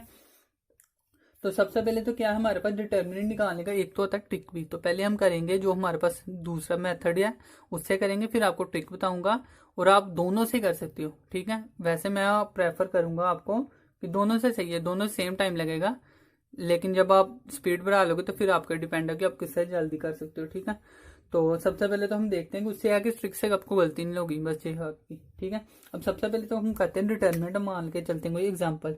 ठीक है, कोई ए हमारे पास मैट्रिक्स दी है, कोई मान लो 2 3 0 -2 1 2 6 5 -1। ठीक है, ये हमारे पास को क्या दी है, मैट्रिक्स दी है। अब इसका हम निकालना है डिटर्मिनेंट। डिटर्मिनेंट में क्या करते हैं, पहले इस वैल्यू को लेंगे। ठीक है, वैसे ही इसका करना हो ना हमारे पास, तो क्या होता है वैल्यू इसका, जो मेजर फार्मूला होता है A11 C11 A12 C12 sorry 12 लिख दिया मैंने। इसमें हमारे पास आते हैं जो इक्वल ऑर्डर के होते हैं 22 22 33 C33 इज इक्वल टू 0। ये हमारे पास डिटर्मिनेंट का फॉर्म होता है। इसमें A11 क्या है, ये A11 है, ये आ गया हमारे पास A11। अब को फैक्टर क्या होता है, को फैक्टर हमारे पास होता है, इसको छोड़ देना है हमने, जिसकी भी हमारे पास वैल्यू मान लो हमारे पास एक ही है तो इसका को फैक्टर निकालना है। ये तो हमने निकाला है एलिमेंट। ठीक है, इसका को फैक्टर निकालना है तो हम क्या करते हैं, इसको भी गायब कर देंगे, जो नंबर है इसको रो को भी गायब कर देंगे और इस कॉलम को भी गायब कर देंगे। ठीक है, मान लो 1 मिनट, हम मान के चलें जे हमने रो भी गायब कर दी और कॉलम भी गायब कर दिया, तो बच क्या गया हमारे पास 1 2 5 -1। ये वैल्यू बच गई ना हमारे पास, तो इसको हमने सीधा लिख देना होता है जहां पे। अब A11 क्या है हमारे पास, पहले वो लिख देते, बाहर आ गए 2। ठीक है, अब इसके साथ साइन कौन सा आना था, तो जहां से प्लस साइन। अब इसमें क्या हो गया हमारे पास 1 2 5 -1। ठीक है, इसके बाद क्या आएगा हमारे पास 3। अब 3 कौन सा साइन आएगा, माइनस का, -3 बाहर आ गया। अब इसमें क्या करेंगे, हम इन दोनों को करेंगे, इस रो को और इस कॉलम को हमने क्या कर दिया, गायब कर दिया। आई थिंक आपको दिख रहा होगा, मान लो ये हमने गायब कर दिया। ठीक है, तो क्या बच गया हमारे पास 2 2 -2 2 6 और 1 -1। ठीक है, तो इस तरह से आप देख सकते हो, बाद में आपको ये देखने की जरूरत भी नहीं पड़ेगी। 2 0 6 सॉरी मैंने आई थिंक हाँ गलत लिख दिया, -2 2 6 -1। ठीक है, और नेक्स्ट हमारे पास 0, तो इसको करेंगे नहीं, कुछ भी आएगा तो 0 ही आएगा। अब इसमें क्या है 2, इसको किया तो -1 और ये 5 2 माइनस का 10 -3 इधर किया हमने, ये माइनस माइनस क्या हो गया हमारे पास, प्लस हो गया, तो ये क्या आ गया 2 6 2 माइनस का 12। ठीक है, इसको किया हमारे पास 2, इसको करेंगे तो क्या आ गया माइनस का 11 -3 2 में से 12 गया तो माइनस का 10 इक्वल टू क्या बन जाएगा, माइनस का 22। और जो हमारे पास 10 और 3 कितना हो गया 30, तो प्लस का 30, तो 30 में से 28 जाएंगे तो क्या आ जाएगा 8 हमारे पास। 8 डिटर्मिनेंट इज इक्वल टू क्या आ गया 8। ये आ गया हमारे पास आंसर। अभी यही एग्जांपल हम करेंगे ट्रिक के साथ। ठीक है, तो आपको ट्रिक भी समझ आ जाएगी साथ में। तो सबसे पहले तो क्या है हमारे पास डिटर्मिनेंट 8 का आ गया हमारे पास, सॉरी डिटर्मिनेंट ए का क्या आ गया 8, तो इसको आप याद रख लो, दूसरी किस तरह से करेंगे तो तब भी 8 ही आंसर आएगा। ठीक है, तो अब मैं आपको करवाता हूँ ट्रिक। ठीक है, फिर आपको जो सही लगे आप उससे कर सकते हो, लेकिन मेरा फर्ज है कि आपको एक बार मैं ट्रिक करवा दूं। ठीक है, तो सबसे पहले ट्रिक करेंगे जब भी हमारे पास, तो मैट्रिक्स क्या दी थी हम वही मैट्रिक्स लिखेंगे। क्या दी थी हमारे पास मैट्रिक्स, में बता देता हूँ 2 3 0, इसके बाद दिया था 2 3 0 -2 1 2 6 5 -1 6 5 ये हमारे पास मैट्रिक्स दी, तो आपने पहले इसको ऐसा लेने देना है। इसके बाद क्या करना है, हमने जो पहली 2 रो कॉलम है ना, इसको हमने दोबारा लिख लेना है। ठीक है, तो क्या करेंगे 2 -2 6, उसके बाद क्या है 3 1 और 5, ये हमने लिख लिया। ठीक है, अब हमारे पास क्या होगा, ये हम लेकर चलेंगे मिड वाली वैल्यू, ये मिड वाली वैल्यू। अब हम क्या करेंगे, पहले हम जहां से स्टार्ट करेंगे और जहां पे खत्म करेंगे, फिर जहां से स्टार्ट करेंगे और जहां खत्म करेंगे। ठीक है, तो आपने इसको ध्यान रखना है कि जहां से स्टार्टिंग से मिड तक गए, फिर मिड से एंड तक, ये ध्यान रखना है। ठीक है, और क्या करना है, स्टार्टिंग से जहां तक गए जो भी वैल्यू आई उसको माइनस करना है हमने मिड से जहां से एंड तक गए। ठीक है, अब हमने करना है क्या इसमें वो बोलते हैं। ठीक है, सबसे पहले जहां से हम स्टार्ट हुए हमने इसका क्या देखा, डायगोनल, इसका ये 3 3 की मैट्रिक्स है, मीन्स कि अगर हम इसको भूल जाए, दी तो हमारे पास 3 3 की थी, तो 3 3 की मैट्रिक्स है, तो उसका हमने डायगोनल ले लिया। ठीक है, इसका डायगोनल क्या आ गया 2 1 और -1, उन दोनों डायगोनल्स को क्या कर देना हमने मल्टीप्लाई। ठीक है, तो अगर हमने मल्टीप्लाई कर दिया तो क्या बन जाएगा हमारे पास, 2 और जब मल्टीप्लाई 3 को किया तो -2 आ गया। ठीक है, इसके बाद आ जाना हमने सेकंड पे। सेकंड पे इसका भी हमने डायगोनल लेना है, इसका डायगोनल आ गया हमारे पास ये। ठीक है, तो ये क्या आ गया 3 2 जा 6 और 6 6 जा 36। अब 36 आए तो इसको क्या करेंगे ऐड। ठीक है, जहां तक जाते तक पूरा ऐड करना, फिर उसमें से माइनस कर देना इन सभी का ऐड। ठीक है, उसके बाद इसको करेंगे। अब देखो इसमें हम जब करेंगे इसका डायगोनल लिया हमने, इसका डायगोनल लिया हमने, तो वो क्या है, अगर एक जीरो है तो उसके साथ कुछ भी मल्टीप्लाई होगा तो जीरो ही होगा, तो जो जीरो आ गया। ठीक है, अब सिमिलरली ये किया हमने जहां से लेकर मिड तक, अब मिड से लेकर करेंगे हाफ तक। लेकिन अब क्या करना हमने, जहां पे हमने प्रिंसिपल डायगोनल लिए थे हम यहाँ पे हमने सेकेंडरी डायगोनल लेने हैं। तो सेकेंडरी डायगोनल क्या होंगे, जहां से लेकर जहां तक। ठीक है, अभी एक बार करने में आपको टाइम लग रहा है, बाद में आप बड़ी जल्दी से करोगे। ये तो हो गया सीधा 0, फिर इसके बाद इसको किया, ये क्या हो गया 5 2 जा 10 10 2 जा 12। ठीक है, आई होप आपको दिख रहा होगा, नहीं भी दिख रहा हो तो आप साथ में कॉपी में बाद में कर सकते हो, आप समझ लो बस अभी। तो ये इसके बाद इसको करेंगे डायगोनल को, तो ये हमारे पास मिड से लास्ट तक भी चला गया। ठीक है, तो अब क्या बना, ये माइनस था ये 2 बन गया, 2 3 जा 6। ठीक है, तो ये बन गया हमारे पास 6।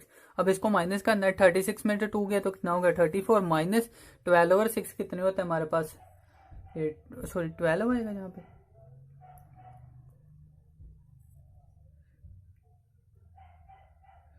एक मिनट, 5 2 जा 10 और 10 2 जा 20, हाँ गलत हो गया थोड़ा सा, सॉरी 20। तो ये क्या बन गया हमारे पास 26। अब 34 में से 26 जाएंगे तो ये आ गया ना 8।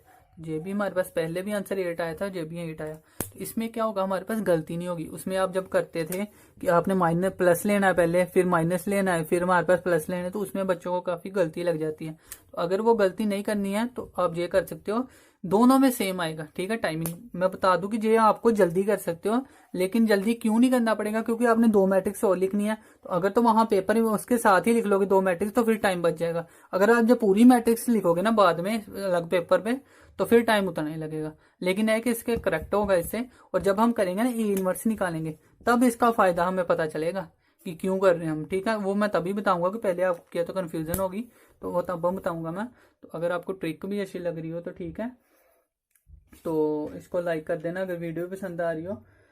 तो अभी इसके बाद हम पहले तो चलो आपको, अगर आपने कमेंट बॉक्स में बता देना मुझे कि माइनर को फैक्टर किसी को नहीं आते हो तो मैं बना दूंगा, अदर मैं छोड़ के चल रहा हूँ कि आपको पता ही होगा। ठीक है, तो अगर किसी को नहीं पता है तो वो मुझे कमेंट बॉक्स में लिख सकता है, मैं उसको बता दूंगा। ठीक है, अब इसके बाद हम इसकी करेंगे प्रॉपर्टी, जो कि मोस्ट इंपॉर्टेंट है। ठीक है, वेरी वेरी इंपॉर्टेंट जो हमारे पास क्या है, इसकी प्रॉपर्टीज। अगर प्रॉपर्टीज आएंगी तो प्रॉपर्टी देख के आपके क्वेश्चन निकल जाएंगे। अगर एग्जाम में निकालने बैठोगे ना क्वेश्चन, तो फिर टाइम आपका गया, तो फिर नहीं आप कर सकते। ठीक है ना, क्योंकि कर तो हर कोई लेगा मैथ में, लेकिन टाइमिंग की बात है कि हमें टाइमिंग चाहत में ध्यान रखना है। ठीक है, तो वो प्रॉपर्टी हम नेक्स्ट वीडियो में करेंगे। तो अभी के लिए इतना ही। तो वीडियो सब्सक्राइब कर दो, लाइक कर दो, और कोई अगर आपकी कोई हो कि आप मैथ से कोई एडवाइस देनी हो तो आप कमेंट बॉक्स में लिख सकते हो। तो थैंक यू।